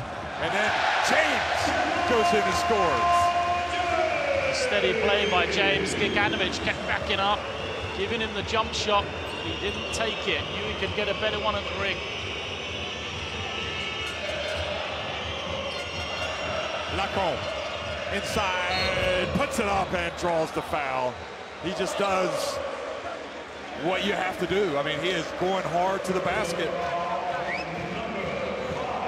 He's taken on the best player in the league and fearless. First foul on Harris. Kikanovic has come out. They've gone with Traore. He gave good minutes in that first half. Traore. block. I mean, Evans leads the Basketball Champions League in dunks. Shows you what a high flyer he is, but Hunter was up to the task. Lacombe bends his knees. I mean, anybody watching him play tonight, you know, they talk about some players haven't been there for France and the national team in the World Cup qualifier windows, but he's making a strong case for himself to be on that plane to the World Cup if he can play at this level.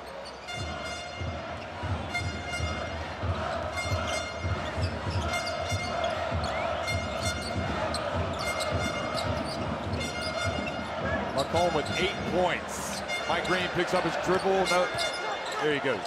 Splits the D. And now Traoré is called for the foul.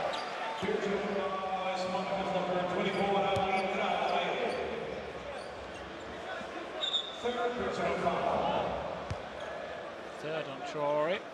So let's see him go out again quick.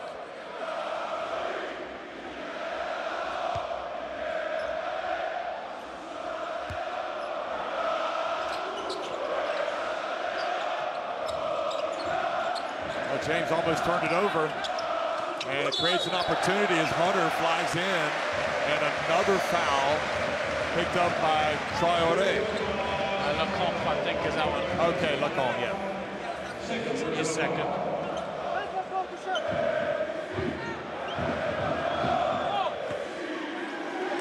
So a chance to go to double digits. Penny Gerson in the crowd tonight. One of Europe's well-known coaches.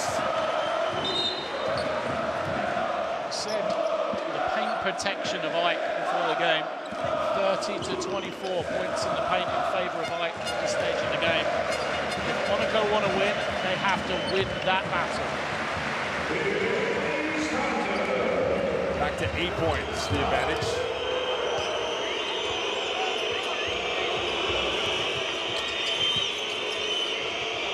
Lacombe. It's in the lane, little fade, and Harris. Comp apologises to his team. That's a bad shot from him. You know, we've said he's been aggressive, it's been really good, but that's just a bit too much. Bit of a fade, yeah. Could get a better look than that. See if the turnover is costly for Ike.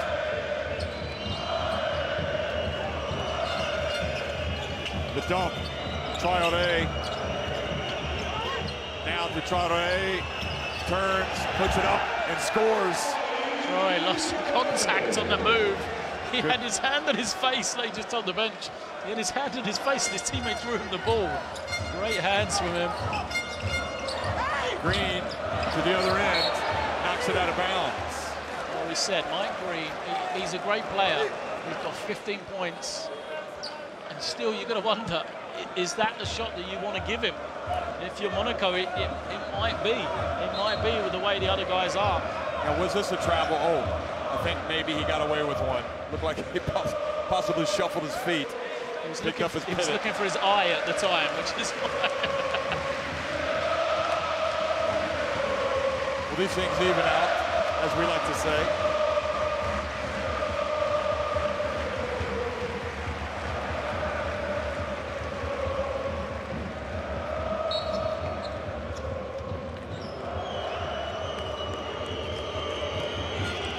Cut it to 4 though. Or maybe 3 if they hit a three-pointer. Evans is going to go hard right at James. James holds his ground. Now Traoré drives in. Oh, he's becoming the factor offensively. Not sure we would have picked him. This is a guy who didn't play in the semi-final. But you said it, Lloyd. Yeah. If they can win that battle in the paint, and maybe that's what they've got to do. They've got to go to him. Yeah, 6 points. And Hunter puts it up, hoping to get a foul.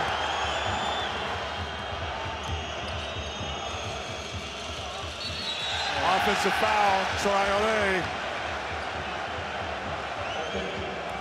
And that is foul number 4 on him.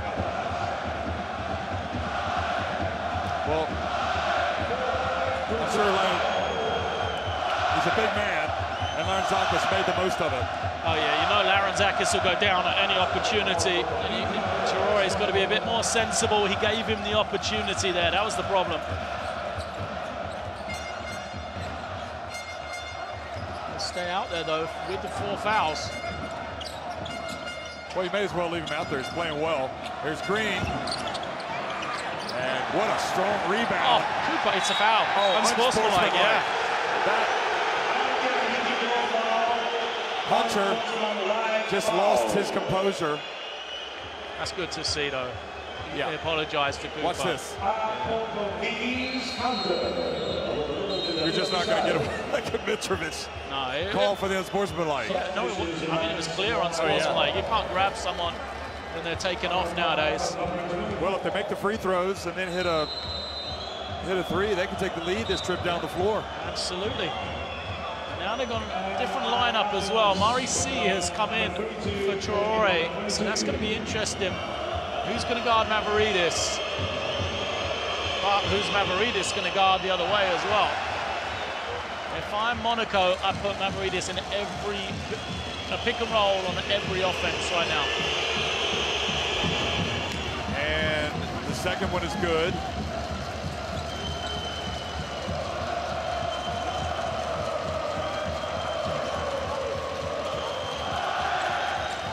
Lacombe up high. C. Goes to Mavroidis and is blocked out of bounds.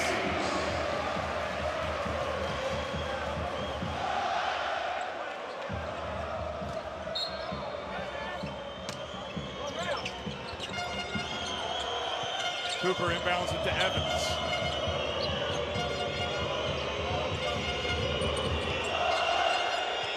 C's going to be open on the pick and pop.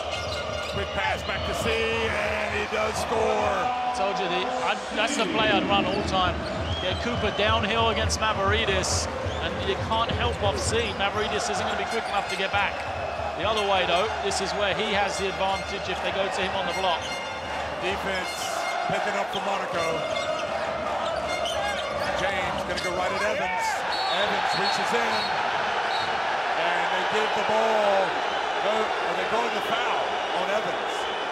And he has to be careful. He doesn't show too much dissent. Calm down.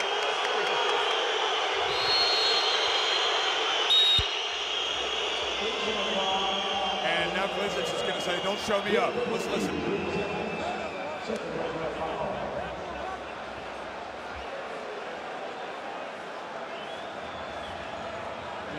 From Monaco comes because there's 3 officials and there's one official maybe a meter, 2 meters away from the play. He gets a clean look at it, but it's the other official that's made the call. And that's why Monaco are frustrated. They said if it's a foul, yeah, no problem, but it's the referee who's closest should have been able to see that, not someone who was a long way away in the backcourt.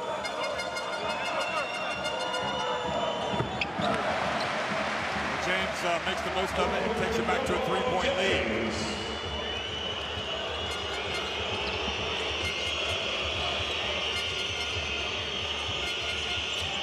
Cooper to Kikanovic. Little jump, and he scores. It's just been such an impressive second half so far from Monaco. They just chipped away, done everything they were supposed to. And what a defensive performance it's been. Harris to the corner. Larantzakis hit while attempting the 3-pointer by Robinson. And Robinson says he kicked his feet out. Watch this. Watch Larantzakis' feet. Watch when he releases it. He did kind of nudge his right foot out. That's what Robinson is arguing. Larantzakis is good at making a meal of everything in front of the referees. I'll give him the benefit on that one, though, I've got to say. But, I mean, as I was saying before the 3, up until that, they've scored 7 points in this quarter.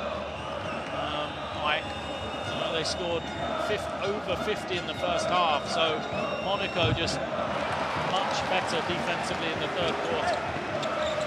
Now, the pressure of this atmosphere.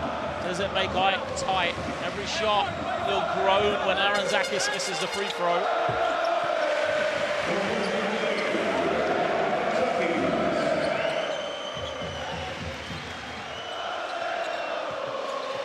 And you also have the issue of punter. Do you bring him in? Cooper picks up a three. And now foul called on Mavroidis on the puck shot.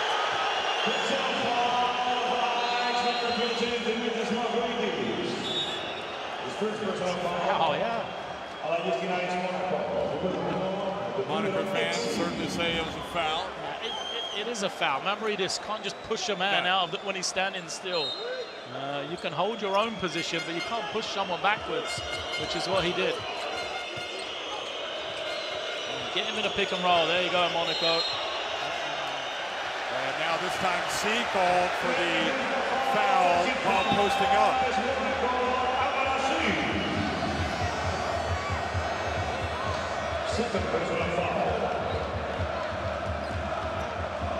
It's the right arm, that was the problem. Just kind of got wrapped around. Sakura coming in for James. C goes to the bench. To Mitrovic. There's Sakura. That's fine. C will match up with Sakura at that end of the floor. Like I say, for me, Monaco, they need to run that pick and roll.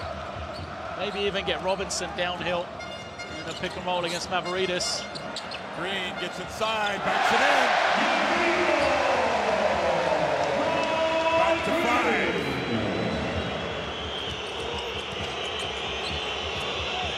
C posting up. Larantzakis, can they get him the ball? No, he's going to get it outside. And Harris gets the rebound. Explodes quickly. Hands it off to Green. Wide open three. Harris for the rebound like so many times tonight.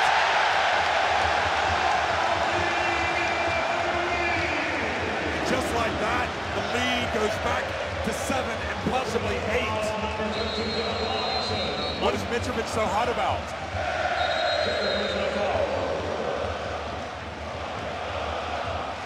He wants the offensive foul on the rebound against Mavroidis.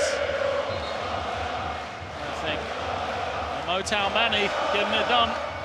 He's about to make himself a hero here in Marusi. Well, he's the MVP for a reason. He's been making plays like that tonight. That's how he's been getting his scoring.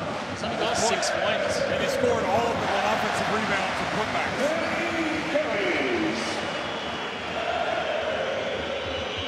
The M in Manny stands for most valuable player. Now. Just, so Monaco keep going away, and it's a simple triple switch there. You see Mavroidis is able to stay in and around the basket. They've got to drag him out, have him guard the ball. They get it inside the Kraft. He puts it up, nowhere to go, tough shot.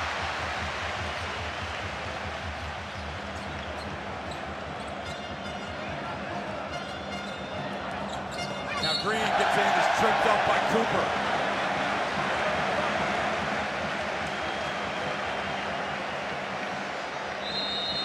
It's interesting, you know, Ike second best for most of this quarter, but they just needed a window of opportunity, and they've stretched that lead back to 8 points. Been a great recovery from them. Harris with a big play, now Green as well. The Monaco faithful with worried looks, still with 12.5 minutes remaining in the game. But Mike Green misses the first free throw. Cooper on the bench. So it's Gladier, Evans, C, Nikanovic,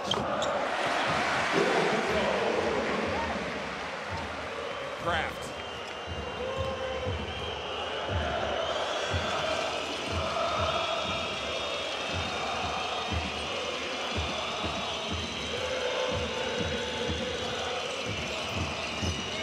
Kraft back to Evans.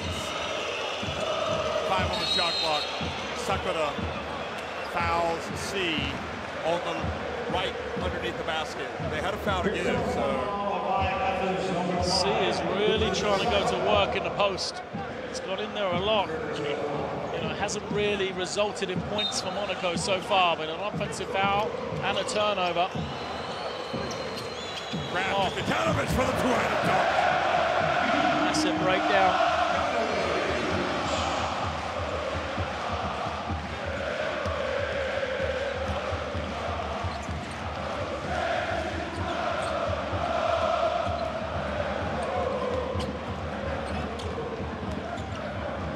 Zakis, oh, where did that three come from? Unbelievable. Wow. Mike, starting to look like a team of destiny tonight. Terrible decision, but amazing shot from Zakis.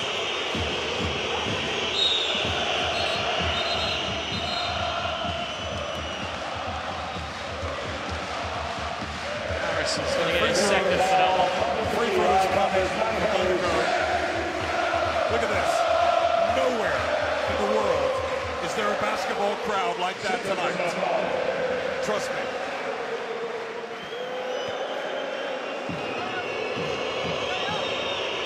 So Gladier takes his time. Pure shooter. Just knocks in the first one. Free throws important in this game. Opportunity for Monaco to get themselves back in it. 12 of 14 they are as a team. Rattles in the second. Minute and a half to go in the third. And they were able to get the ball across midcourt. And now you foul Sakura, which means free throws. Watch this. Yeah, no question about it. In front of the referee, not sure what he's doing. That's an incredible shot from Zakis. Yeah. Because, incredible because you don't expect it. Yeah. It's not like in the flow of the offense. Glizic and these refs, I think, showing a lot of patience right now.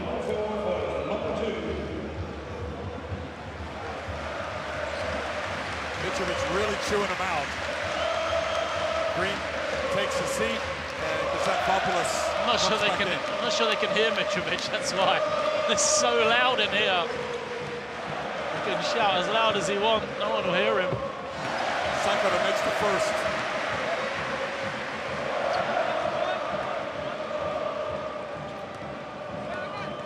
A long way to go, but I'll say what I said the other night against Ike. This type of lead, it seems even bigger than it is.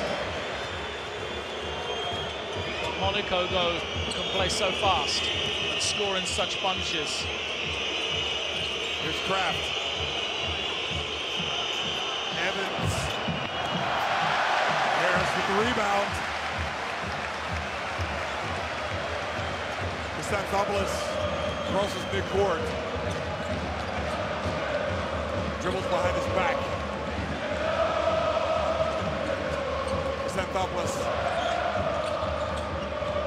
gets it to Manny Harris. The shot clock winding down. He misses. And a foul on Monaco. No, against Mavropanos. Oh, it is okay. Two shots for Kikanovic. I was looking at the reaction from Kikanovic, and I thought they called it the other way. I think the crowd thought it was also on Monaco. Because the crowd never believed that anyone from White commits a foul. Mavropanos certainly can't believe he had a foul ball. Yeah. No, clear. It's okay. Stop.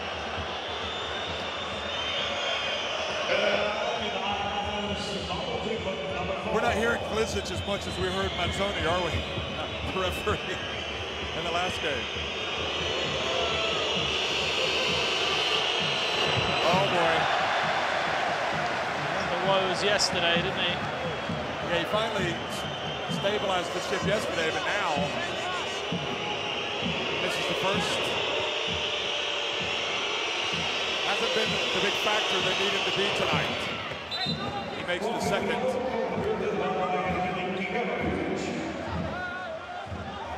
Kozlovskis, the Latvian referee, having words with Sakura about getting into the lane for the rebound. Looked like he was getting tangled up with Gladier.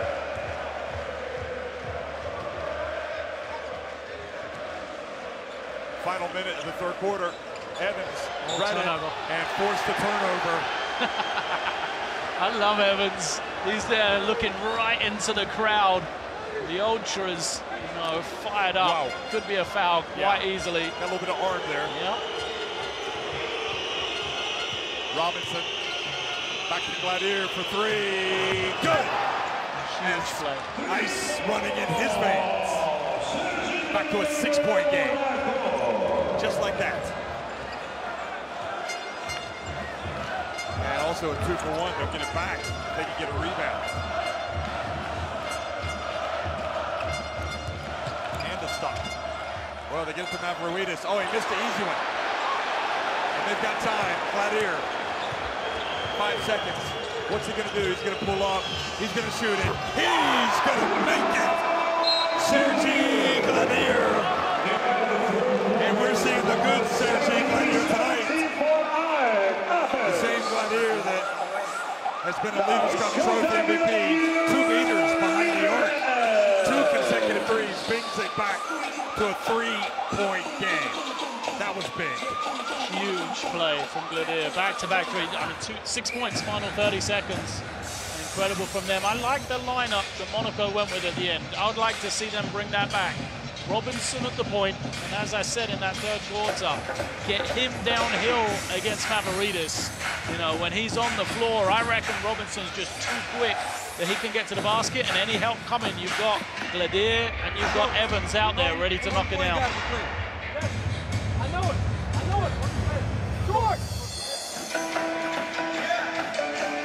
of 12 for Ike from deep, 5 of 11 now for Monaco. Before that, they've been 3 of 9. I'll tell you what, I mean, it looks like Ike, we're very close to getting almost a stranglehold on the game before Gladier. Hit that 3. Yeah. That first 3.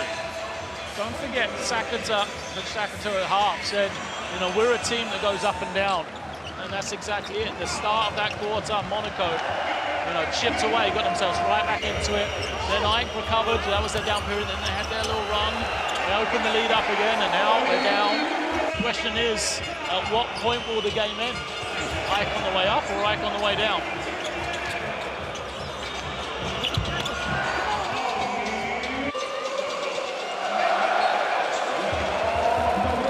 That lineup for Monaco. Robinson with the ball. Let's see if he does. Just trying to go straight at Mavroidis.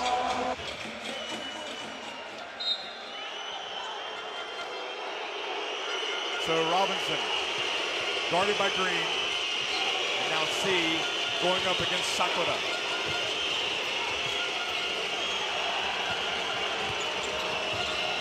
Robinson off 1 foot. It took a while to get to it, but that's, I think they can have great success.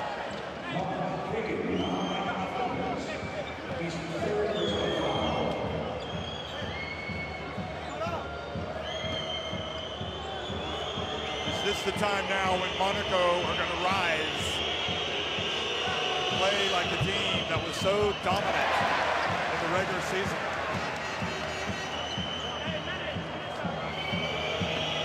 First one, I mean, you'd expect Robinson to step up and make both. They shot it really well from the line here tonight. 15 and 19. Green gets it across midcourt to Sakura. Just want to point out, points in the paint.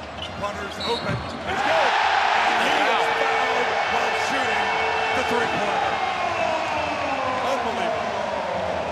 For the second time in a row, fouled in that corner while attempting a 3-pointer.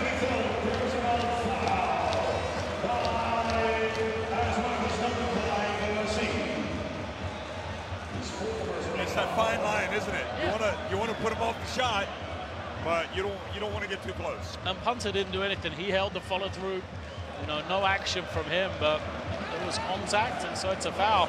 I was about to say, points in the paint tied at 34. So we said Monaco got to win that battle to win the game. They were right there.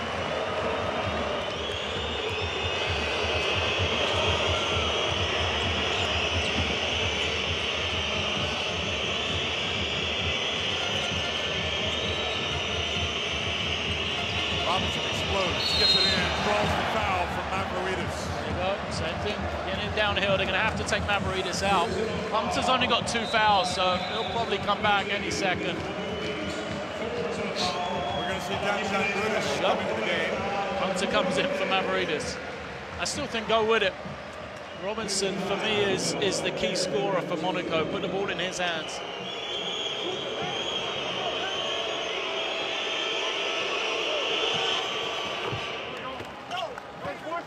So he has made a couple of trips to the line here in the last minute, and he's made 2 out of 3. Now 3 out of 4.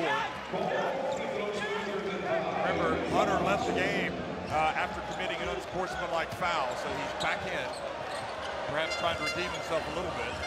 Here's Green. Good defense from Monaco.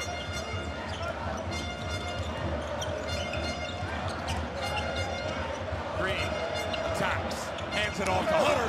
Oh, Evans swatted him big time. What great defense from Monaco that time. There's only 1.6 seconds left on the shot clock. Look at this.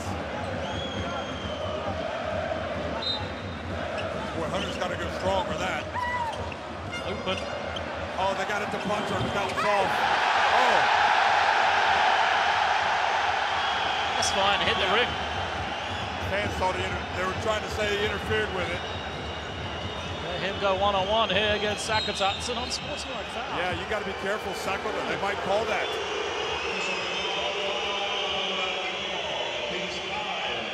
No, it's fine. The ring. It was just unconventional because of the way he tapped it. Watch this. Oh. Yeah, where's the That's play for the ball? Yeah.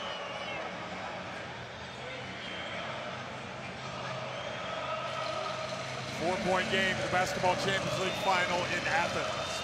Ike trying to cap what would be regarded really as a miracle season in this competition, the way they've advanced. Evans, short. They've had so much success driving to the basket with Robinson, but that time they went with the 3. Punter for 3, good! 7 points, the lead. Ike trying to get their 3rd European trophy. And the foul. What an incredible step up from Hunter. This. That was it. And I'll tell you something else. Gladier does not want to go out of the game. And you can understand why, because he's feeling pretty good right now with his stroke. There's a long time to go. He can come back. But Lacombe is back in. Entry pass to Kikanovich. Hunter blocks Kikanovich. Rim protector. Not in my house, he says. This is the Waka. Now Manny Harris hangs in the air and scores. And it's back to a 9-point advantage, the same as it was at halftime.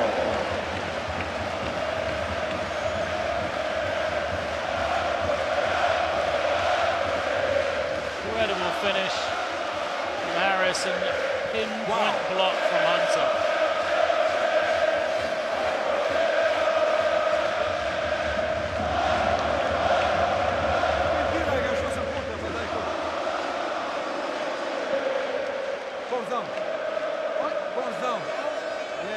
Stay close, guys.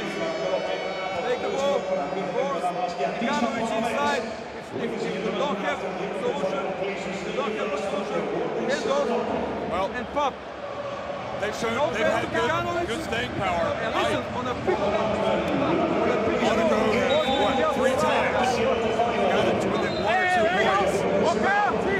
Let's play it right. I think keep using the threat of Robinson, change it, maybe leave Hunter up high with Kikanovich and go at Sakata instead. Does he have the speed to keep Robinson in front? What what you can't do is go under a ball screen on Kevin Punter, which is what Monaco did a second ago.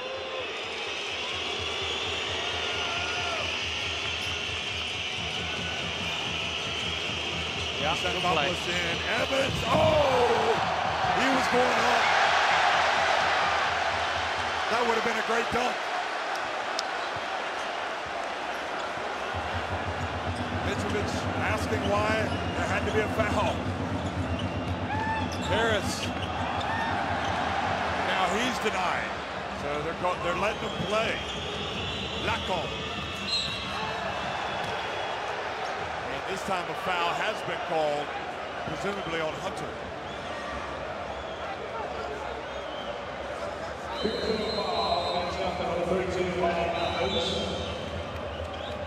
Wow. Looked like a good block. Yeah. At first look, I thought foul straight away, but got it right, yeah. Absolutely. Great no call by the referee.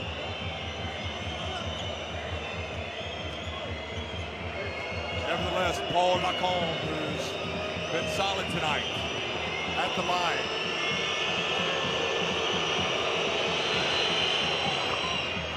Making his first attempt. Boy, these free throws, you just feel like they're vital, even though you got 7 minutes remaining. Just got to stay within touching distance. Try and keep it around 5.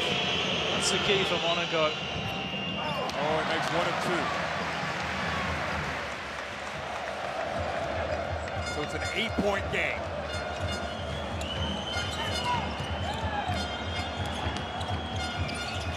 Sakura, 3!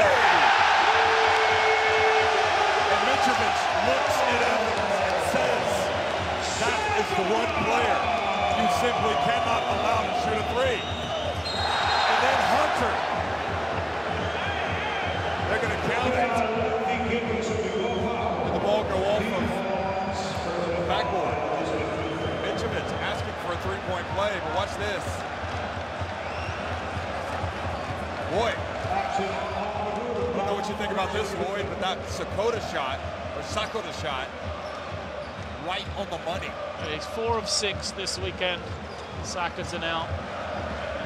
Just don't give him a catch and shoot. Lacombe reaching in.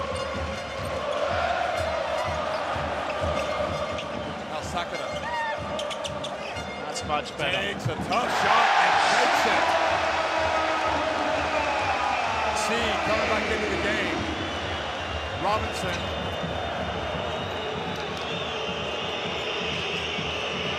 Evans flies in, earns a trip to the free throw line.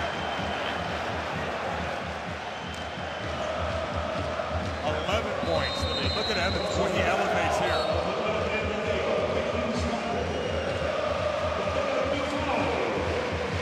I'm surprised. He's going to take Evans out. He was frustrated, but that's pretty good defense there from Evans. Like I said, the scout, he took away the catch and shoot, made him put it on the floor, made him turn back to his left as well. I mean, that's just a crazy shot for Sakata. Of course, he can make them, but I think it was because he allowed him to have the 3-point look the previous trip down the floor. Hunter's gone out now. He's got 4 fouls. This is going to be a key period. Can Monaco spurt now while he's out? Talked up, haven't we, how well they shot it from the line. They're starting to miss now. 19 for 25. How many minutes has Manny Harris played tonight? 29.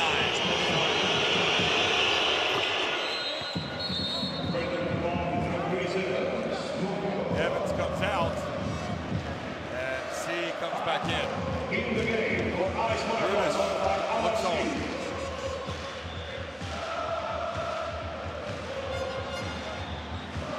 Harris being harassed, holds on to it. Sakata's wide open. And Kathanopoulos misses, and now Gladier picks up the foul on Harris. Mid-air collision.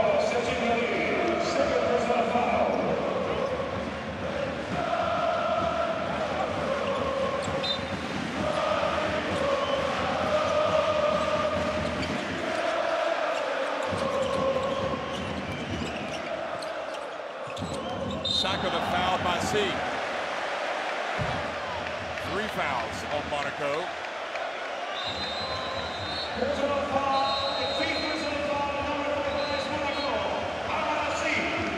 C's fouled out. Wow. So that didn't last long. Not a bad option though to bring Evans back in. No, I don't think so. Uh-oh, punter gets in the lane and makes the shot.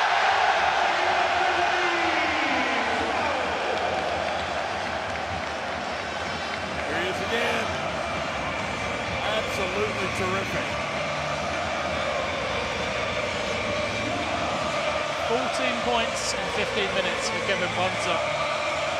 3 of 5 for 3. I mean, he's a confident shooter. He doesn't have any other stats but a foul. I mean, he does what he does, and that is put points on the board. Wow.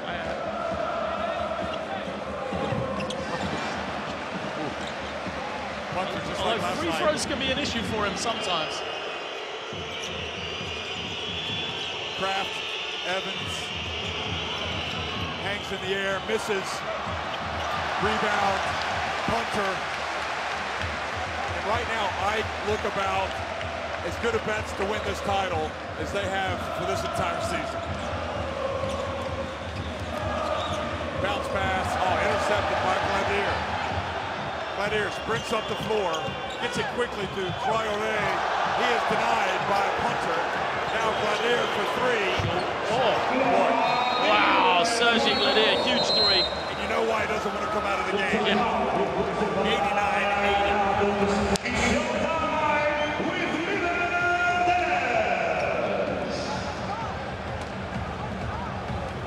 I thought he had it blocked, but it didn't drive away. He had it blocked by them. But it was ended up being a good thing because he got it to Gladier.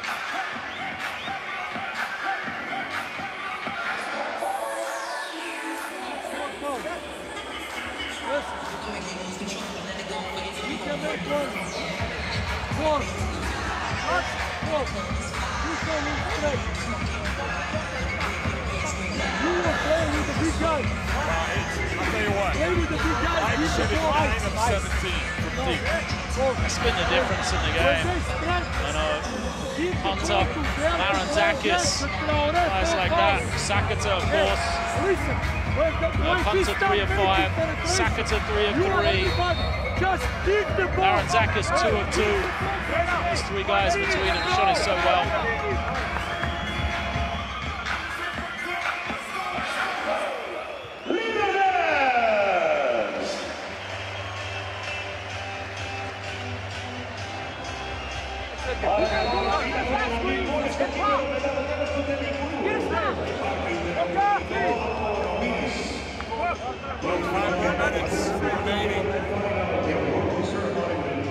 Can Monaco dig deep and come out with, well, an unlikely win the way this thing is gone tonight? But remember, we saw Ike last night struggle to finish off Murcia 2 nights ago, rather. Very true.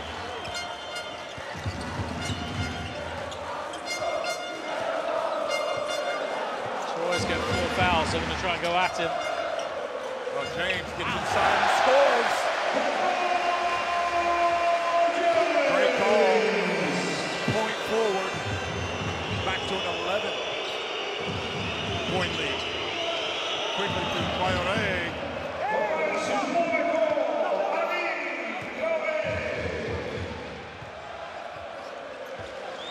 When does the clock start becoming the enemy of Monaco? Not yet. They've still got some time, but they've got to get stops. Sestopoulos off the punter.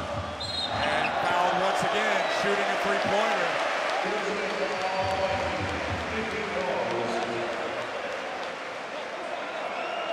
Personal foul at number 22, Robinson.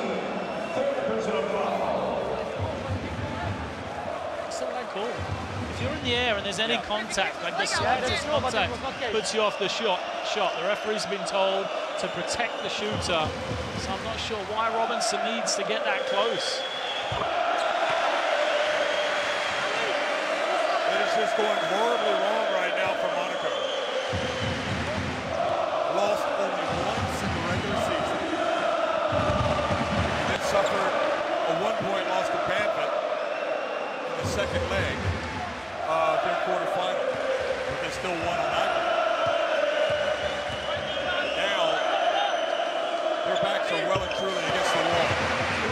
2 out of 3 from punches. 11-point advantage.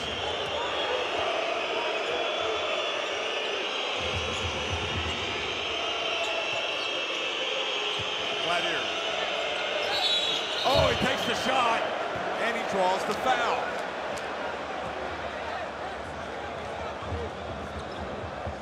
Smart fake from Gladier. Oh, he had his hands on him, didn't he? No, it was on the elbow. When he was shooting, I think, yeah, against Harris, which is his 4th. They're going to bring him out as well, looks like. Gladier has just about kept this Monaco team in it. 15 points off the bench.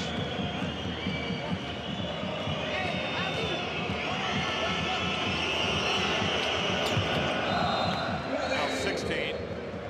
One of the leading players in Ukraine's national team. Drafted by Atlanta but never went to the NBA.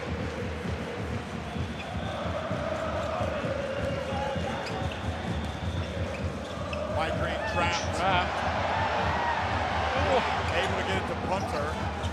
Now Mitrovic complaining, felt like he stepped out of bounds. James drives in and draws the foul.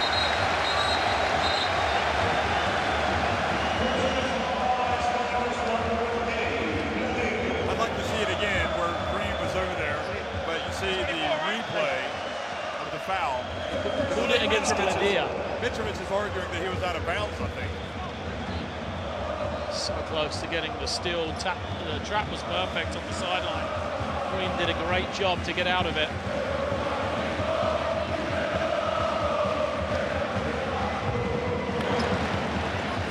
Well, that opens the door up a little bit more.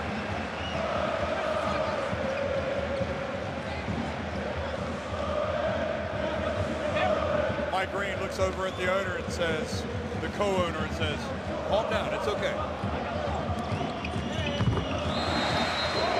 Second one is good. So that takes it to a 10-point lead.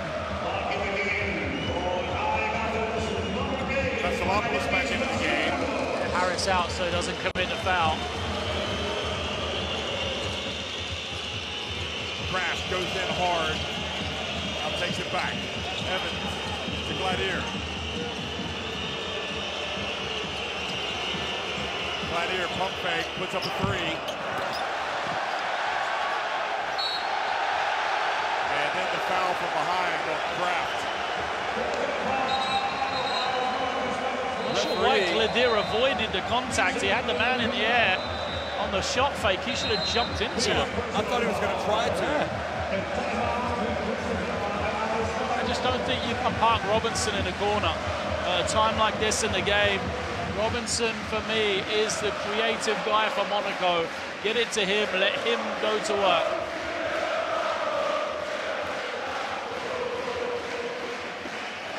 Well, you can't see it right now, but Gladier.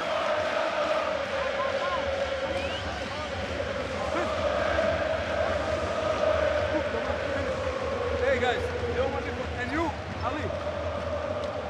Well, fight. I got a phone. Gladier is slowly going off the court now. He may not be able to go back in. Going to the paint.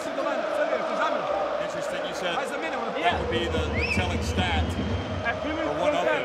DJ, 1, 2, Sergey, 4, you are 3, you are 5. Guys, we play simply around. Znači, set the screen, 2 round, up and strong penetration, pace inside. Hey!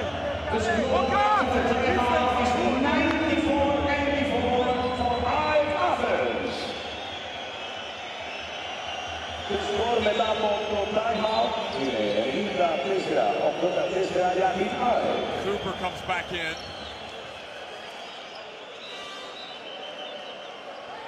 Three minutes to go.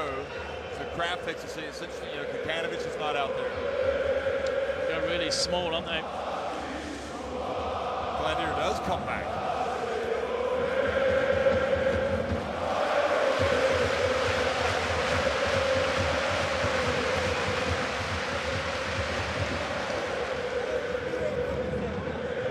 Oh boy, that was a bad miss from Green.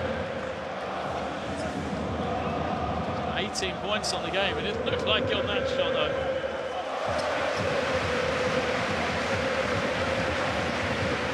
I think there's going to be a party tonight if Ike can win in Athens. It'll be a citywide party.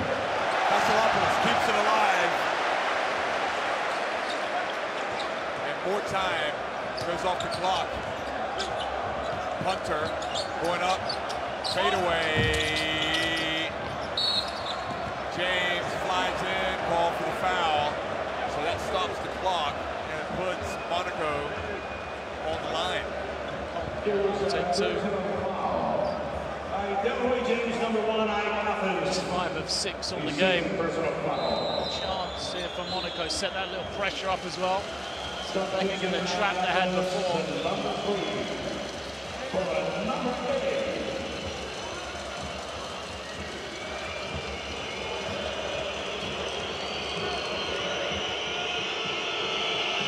Michael takes his time. This is the first. He's got 9 points. Most of it has come at the free throw line.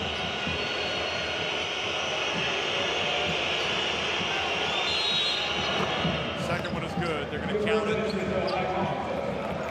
Go back to a 9-point deficit.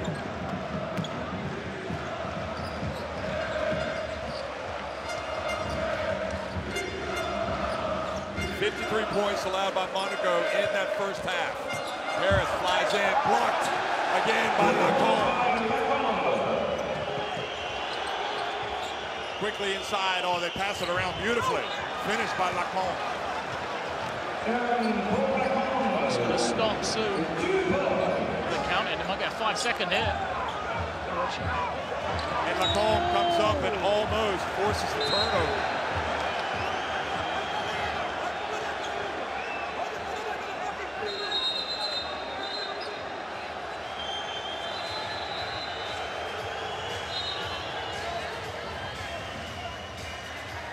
See the replay of the Lacombe block. He's got 2 sensational blocks tonight.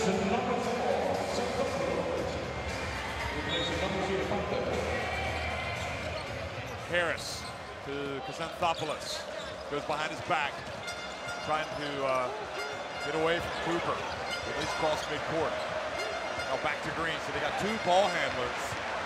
Green and Kazanthopoulos on the court right now. Robinson going hard. Shot clock winding down. James goes off. Travel. And traveling is the call by Yasinishis. Oh, a 3 here will make this very interesting. We're under 2, so now the clock stops every time there's a basket. The game's got a lot of time left. And remember, Ike really did struggle to close down Murphy at the end of their semifinal. Evans has got this man. Right here, oh my, it's a little long. Xanthopoulos in there amongst the trees, knocks it over to his teammate.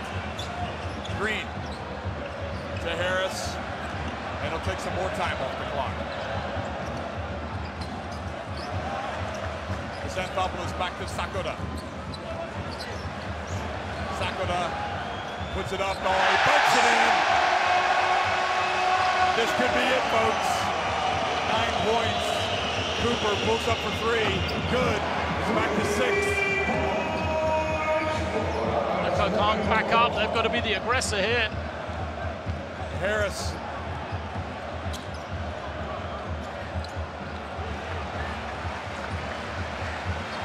6 though. And at some point, they will call the foul.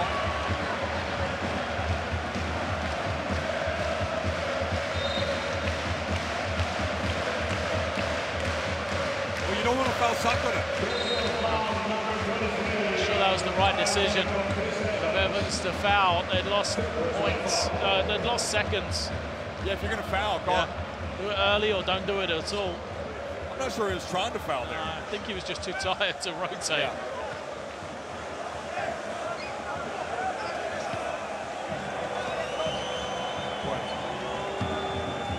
Gladiator is bending over, trying to catch his breath. Sakura goes to the line. The man that just scores points for a living. He has stepped up yet again, hasn't he? 15 points, 16. Sorry now. Minutes. Yeah, 15 yesterday. Oh, he misses one. Has there been a better player than him over the 2 games? 7 points. Robinson. And fouled by Chrysanthopoulos. Interesting how he's been really dangerous going to the basket. We're so used to him being outside and training those 3-pointers. This could be a long 54 seconds.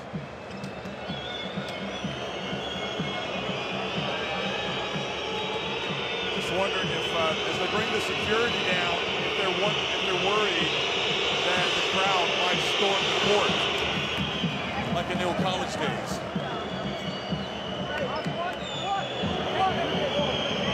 First one is good from Robinson.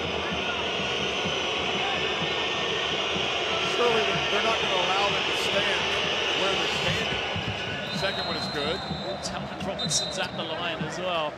Boy, talk about potential distractions. Now to make them. That was, you get the feeling now that opportunity might just be there for this Monaco team. Trailing 5. Get a steal or a foul, and it's quite easy for them to miss 2 at the line. We know AEK have done that before.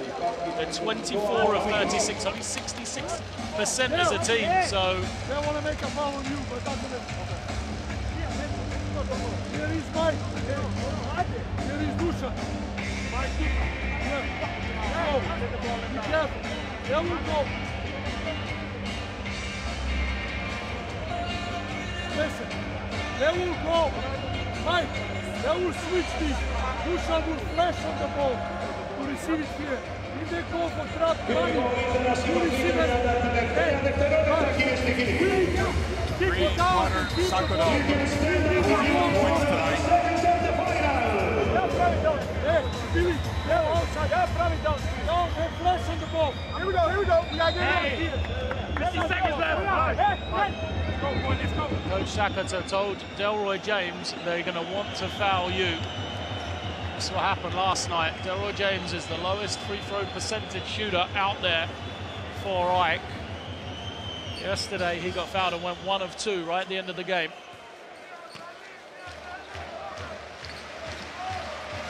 Oh, he stole it. Robinson. They're going to check. Saying they can look at this. They can review this. And I think he made the right call. Watch. Oh, no. Oh, it goes off of Green. Yeah. No, they're checking it. They're checking it. That'll be their ball. Yeah. It's a Monaco ball for sure. Yeah. Dozai, who didn't get the assignment today. Again. Here it is again. So the ball does Leg go again. off. I want to see here leg. Of Green. Yes. The No, other leg, angle. no, The other angle was better. leg. Monaco ball. Yeah. Monaco ball. Monaco ball. Wow. Great play by Robinson. Now the question is 53 seconds. I think you run something, see if you get Gladiator a shot. If you don't worry. Or even get Robinson the ball. I don't know why Robinson keeps going to the corner. Let Robinson have it, go downhill. If they help off Gladiator, hit him for the 3. If not, Robinson just get the easy 2. Oh, he's got back door. Perfect. Oh, good recovery from Chrysanthopoulos. Now they're going to check and see who the ball went out of bounds off of. They're going to make a call, right? Oh, I think it went off Evans. Yeah. Oh, what a mini disaster for Monaco. Oh, that was the chance. It's going to be Ike Ball. That was the chance.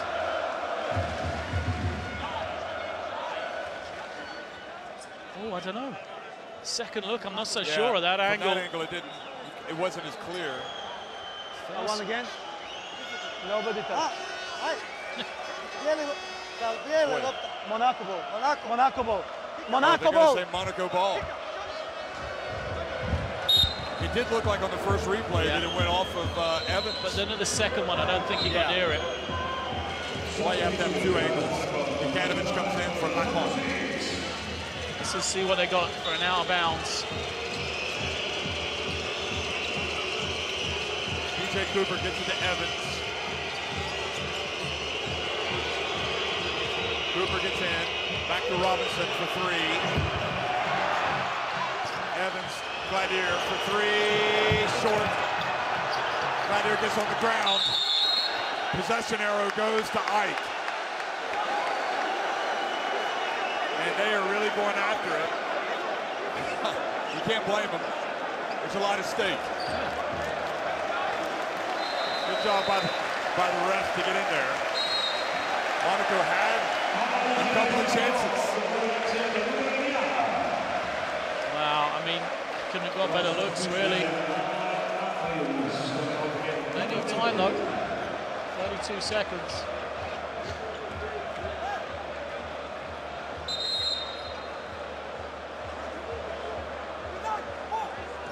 Try to get another steal. Otherwise, a quick foul.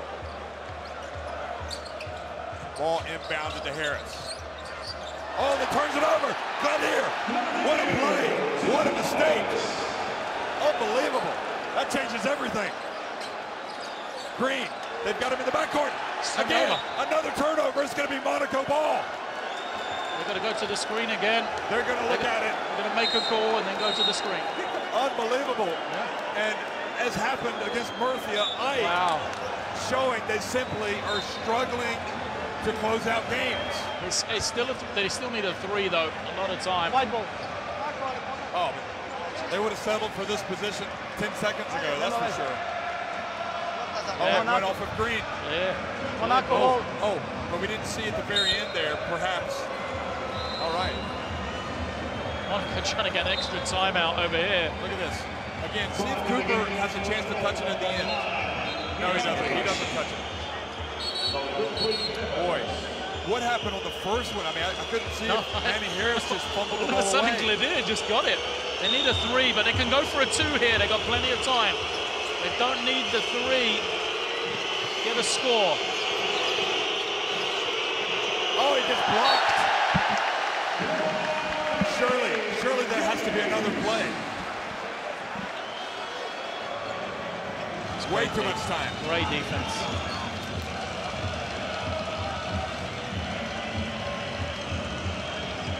They got an out of bounds player. Elevator for Gladier off this one. Watch out. Oh, it's only over. Oh, he saved it. Oh, wow. Unbelievable. And some of the people, shall we say, sitting around us are just losing the plot. Sit down, folks. Look at this. How can you explain that? It's not over yet, though. I mean, it's just a poor pass, but there's a lot of time left in this game. Even if he makes both these free throws, you still have time to go, advance the ball. They've got a timeout left, Monaco. They can advance, go immediately for a score, and then foul again. So Delroy James, we know, isn't the world's best free throw shooter.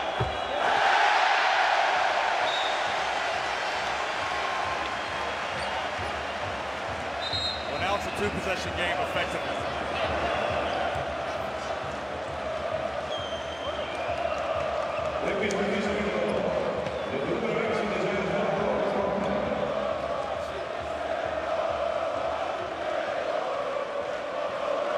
James makes the both free throws, and with 11.6 seconds remaining and a 5-point lead, it looks like we're almost home and dry.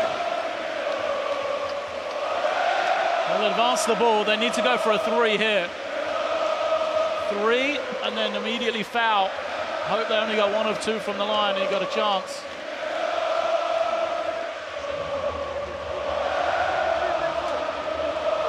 Play the same offense. Play the same quick offense. Let's listen to Coach Mitrovic. Hey. Paul, you be on this elevator. Stay close, guys. On this elevator. Pass, okay. Quick move, shoot, and foul. Hey, Walker! Let's go. Hey,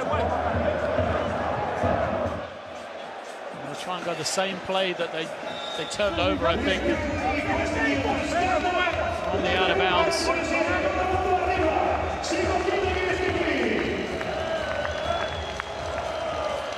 Last seconds of the Here's not on the floor.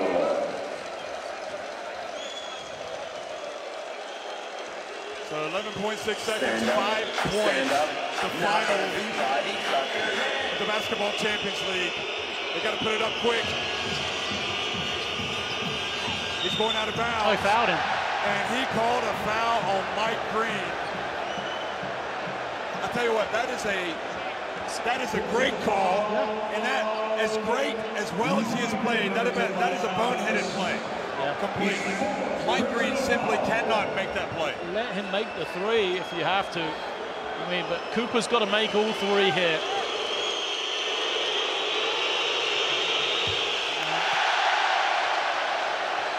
That changes the free throws that Ike will get at the other end now. A lot less pressure for them. Mike Green telling the referee, I went straight up. Cooper misses the second.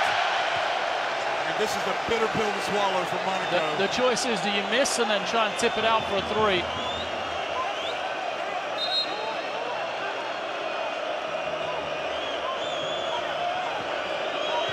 Mike Green still arguing they didn't foul him. Misses it on purpose. Cooper across the line though.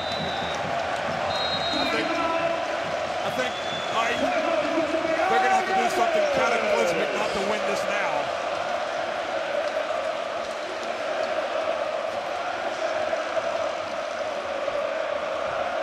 It's just pandemonium in here, folks.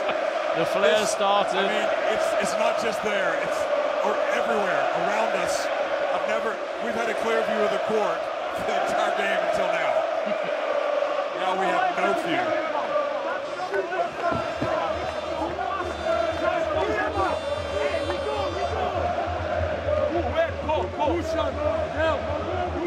Lloyd, in this situation,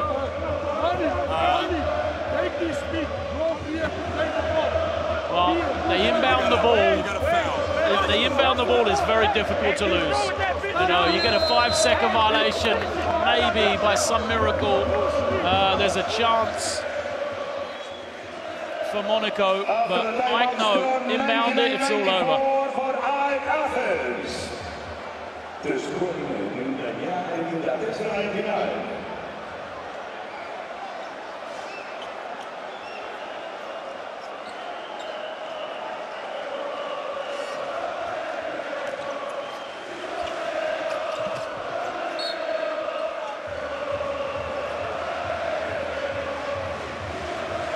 5 seconds remaining. Ike closing in on just an incredible result. And really, Lloyd, if you think about it, it just goes to show one thing in the Basketball Champions League. You just want to get to the playoffs. If you can get to the playoffs, anything can happen. Absolutely. It's the competition. There's a great balance to it.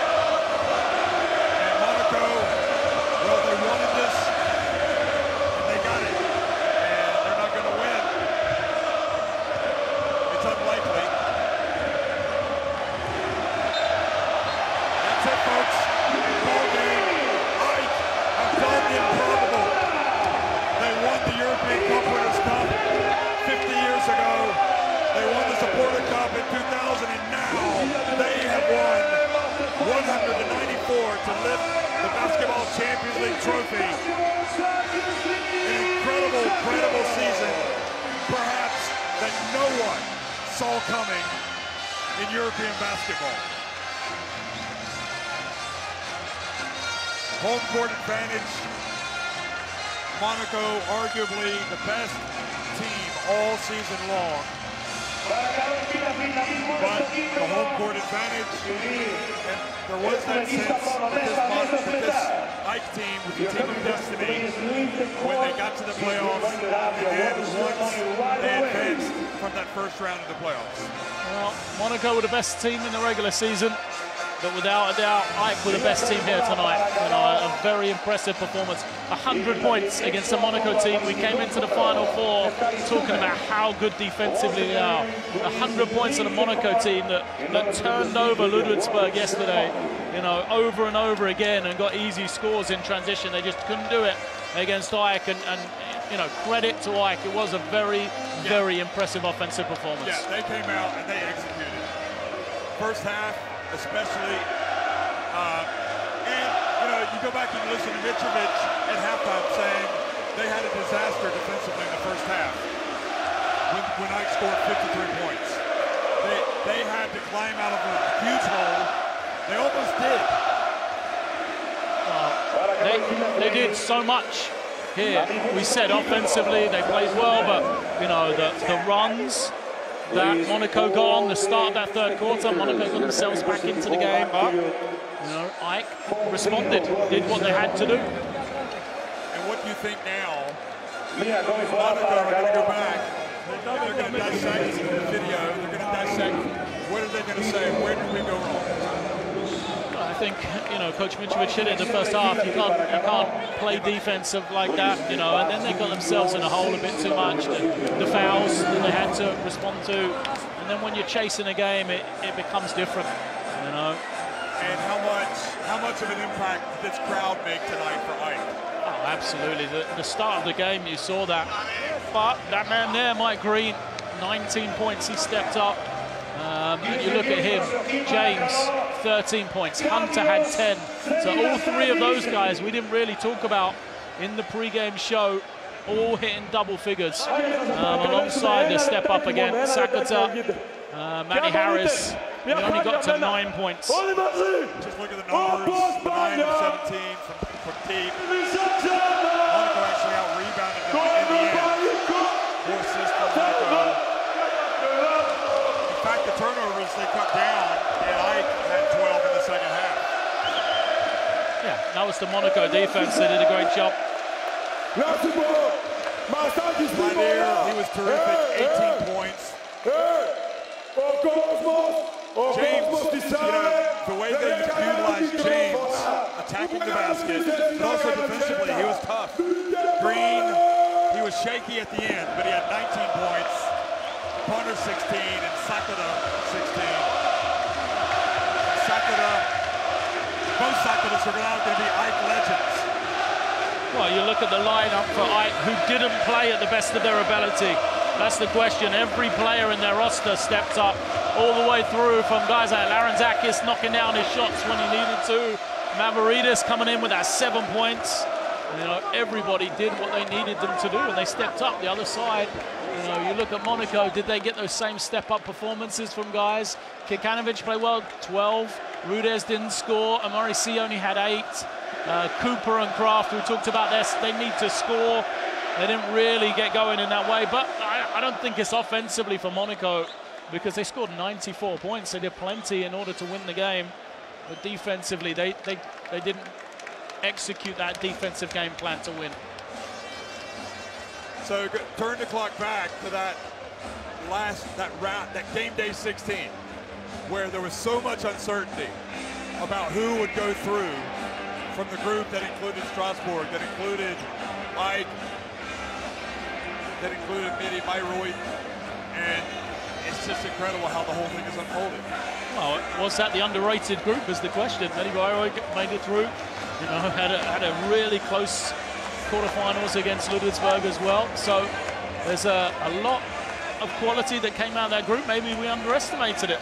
And now you've got 2 years in a row, okay, Basketball Champions League hosts have won both times. Last year, you would have said Iberostar Tenerife started as clear favorites, I would have thought. This year, you could have argued that Ike were the outsiders, even though they were the hosts. With Monaco, Murcia were hot. But they have played well at the right time of the season. There's no question. Now they have a Greek Cup. Now they have a Basketball Champions League. And you wonder what this might do for them as they head into the rest of the season, try to also get some success in their domestic playoffs. Well, I think, as I said in the build-up, the Monaco team come in as favourites to the Final Four, but the favourite tag means nothing. The regular season is forgotten. It's a one-off game, and they won the game. It really, if you look back at Monaco, there were some cracks. If you look back against Banvit, you know, that second leg, Banvit were up several points, within 1 point, I think it was, on aggregate in the fourth quarter. They survived that. There were signs 2 days ago against MHP Reese in Lewisburg, perhaps. They weren't quite focused at the beginning or whatever. And tonight, well, Ike came out supremely focused. I've got to admit, I didn't see the cracks, or I didn't guess the cracks for Monaco were going to be defensive, though. I looked at some weaknesses they had offensively, and I thought maybe that's where they might struggle to win. But defensively, I thought they were a very good team. But the execution of Ike, I mean, I'm impressed. I know they didn't have long to prepare, and they talked about trying to win the semi-final to get in. But Coach Sakata, credit to him. I thought he put all the pieces in the right places that caused real problems for the Monaco defense. He absolutely came up with the game plan of game plans today. And Hunter was so crucial early. There's Kurt Rambis, the former Ike player before he became a Laker. DJ Cooper, just such a wonderful player. Paul Lacombe was just terrific for a lot of the season and a lot of tonight. But at the end of the day, Ike made more plays. The interesting thing to me is that Monaco did have their chances right at the very end. Cooper fouled. He missed the first 2 free throws. Yeah, well, but before that, they had, what, 2 or 3 great looks at a 3 down 5 after the first steal, and they didn't execute. And it comes down to those little tiny details at the end in a game like this. Make one of those, and it's a completely different game. You can't. When you look back at Sergi Gladier, I mean, let's highlight the positives for Monaco. He came out tonight and really stood up to be counted and kept him in the game. Absolutely. Coming off the bench today, Lecomte, we talked about how well he played. Maybe not, scoring the ball, although he had 12 points. Evans wasn't quite as influential as he needed to be tonight. No, I mean, he had 6. They just didn't get him the ball where he had a chance either. Kikanovic, we're talking about voted to the team of the year. And unfortunately for him, wasn't able to have the same impact. The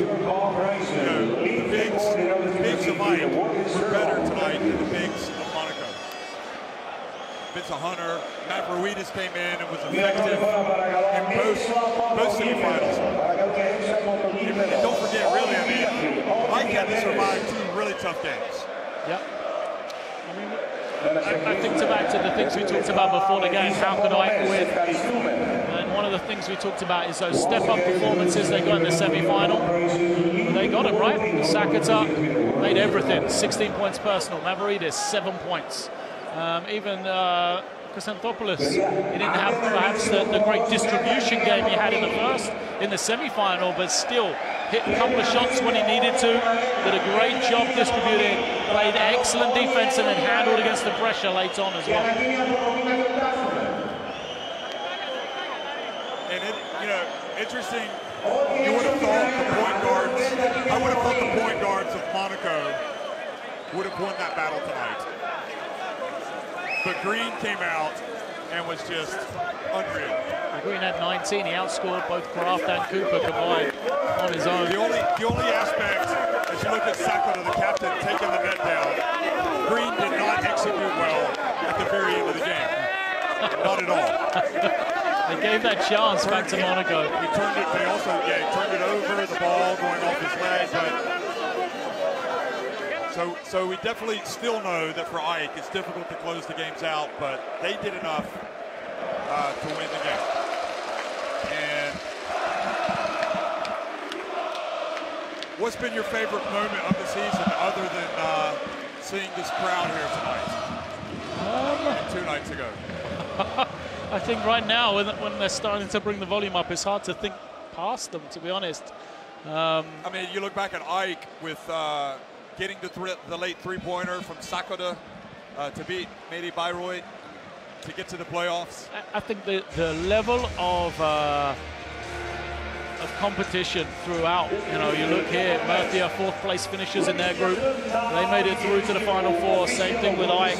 You know, it isn't about dominant teams, you know, going through. The level of competition throughout, you know, a lot of teams. There was lots of different opponents that could have made it here today, apart from the 4 teams that we had here in Athens.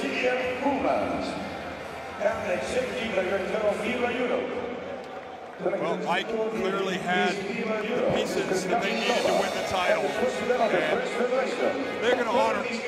They're going to get honored by having a trophy given to them, but they're also going to recognize Monaco as, I guess, the silver medalists, the team that finished runners-up.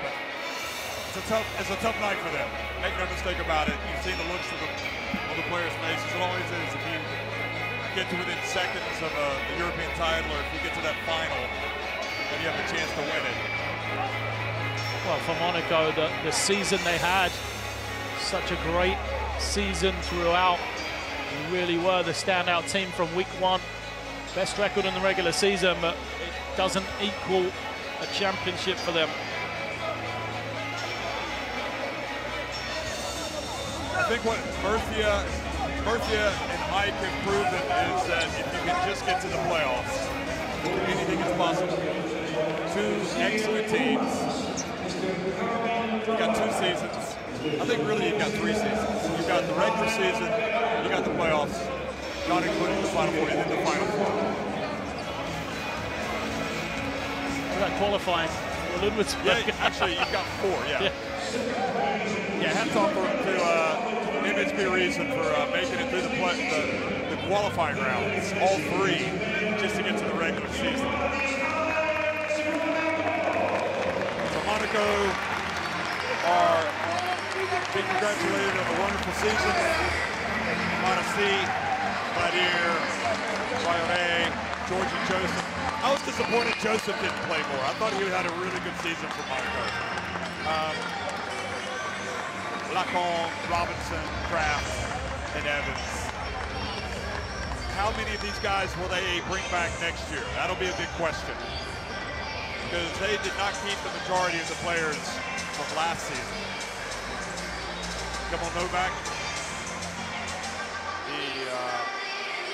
There you see, up on the stage, a regional director for FIBA Europe, handing out the medals to Poinas, Lacombe.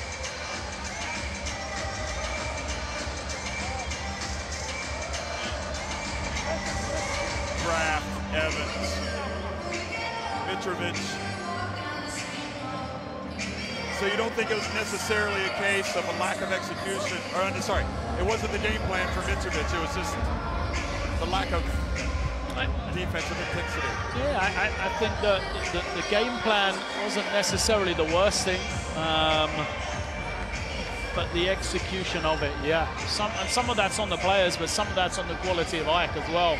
Whenever you do, whenever you're doing something at this level, you're never going to stop the other team from scoring. What you're trying to do is anticipate how you can slow them down, how you can keep them to the hardest shots, the lowest percentage. And Monaco might have done that, but if you look at it and you say, well, we're gonna make Mike Green beat us from the field, we're gonna make Vince Hunter beat us, we're gonna force James to go one-on-one. That might be the game plan, but unfortunately Ike had the ability to beat the game plan tonight. So some long looks on the faces of the Monaco players, but I think when it's all over, they'll probably have more good memories than bad from this Champions League, this basketball Champions League. But certainly an opportunity lost for them.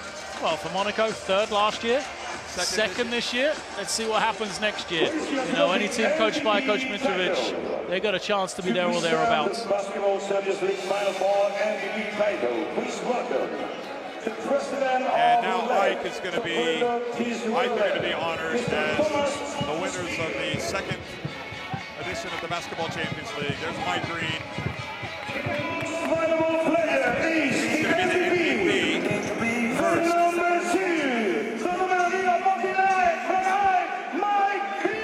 So Mike Green has been named as the MVP. He really did come out and set the tone tonight. What a great story. Thomas Vandenspiegel as well, the great Belgium international, handing him the trophy. And Mike Green, wonderful guy, Pennsylvania. Absolutely, Mike Green, he was a difference maker today. We didn't see it in the semi-final, but when they needed him, stepped up and scored. It was, you know, right from the opening play, wasn't it? That little pass to Hunter. He went inside, used that physicality in the low post. You know, defensively very, very good. We said he had the wobbles at the end, but still a really good performance. 19 points, 5 rebounds, 3 assists for him.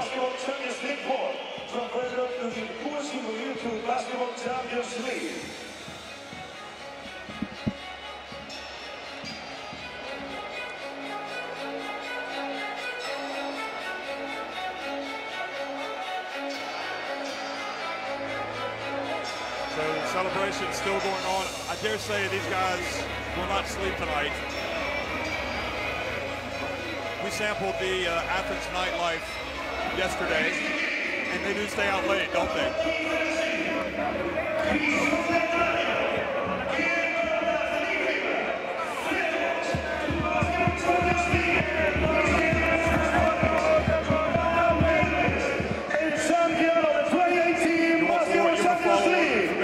Championsleague.basketball. Patrick Martinez, chief executive of the Basketball Champions League, will be handing out the honors. All smiles. They've already been through this once this year, winning the Greek Cup after they beat Olympiacos. What a season for this club. I mean, what about the football team? Yeah. They've won the league. The club, a fantastic achievement.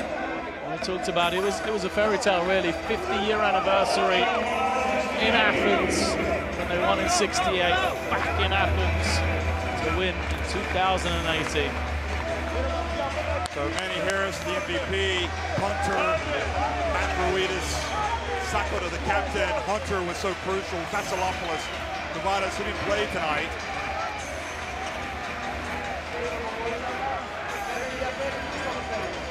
And I guess some of the youth players as well are going to share the celebrations.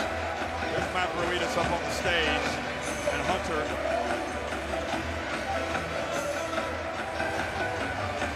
Yeah, I have to say, the job done tonight by Coach Sakura was second to none.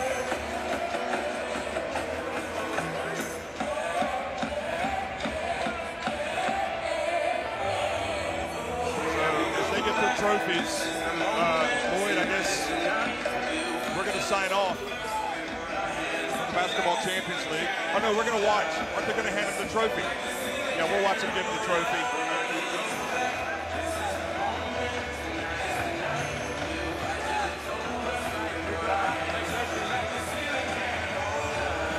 There's a lot of players that don't get to experience this European title triumph.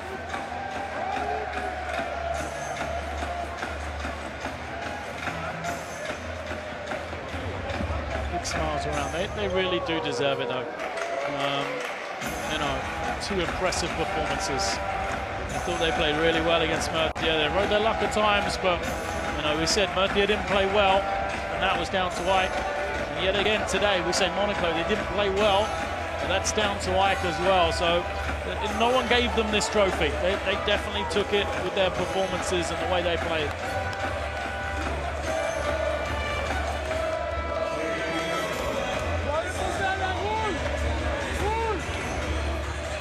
Difference with these Basketball Champions Leagues is second season went from having 40 teams in the first season to 32 in the regular season. This season, there's the trophy. You think it was a harder trophy to get this year than it was last year? And now, presenting the trophy to the winner, the CEO of the basketball. Every trophy is hard to get. Yeah. Let's not go there. Different years, different challenges. Patrick Omenos, the head of the Basketball Champions League, bringing out the trophy. CEO. And he's going to hand it off to Dusan Sakura.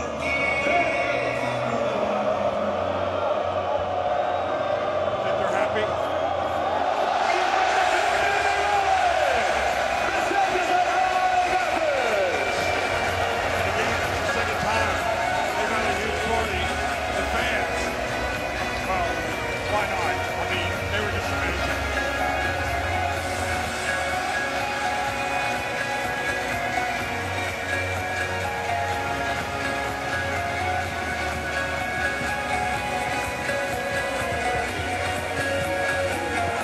Dancing in here for a while.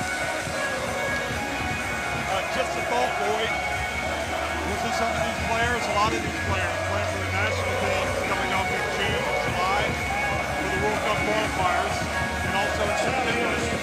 And after that, we'll have another basketball Champions League season. So a lot to get ready, and all the emerging teams will be going into their best of the playoffs. So as Sakura and Ike Athens carry the trophy on the stage and God knows where into the Athens night, we are going to sign off and say thank you for watching tonight and for watching the Basketball Champions League all season, helping make it a special competition. And again, it's only going to get better. For Lloyd Gardner, I'm Joe Taylor. Thanks again.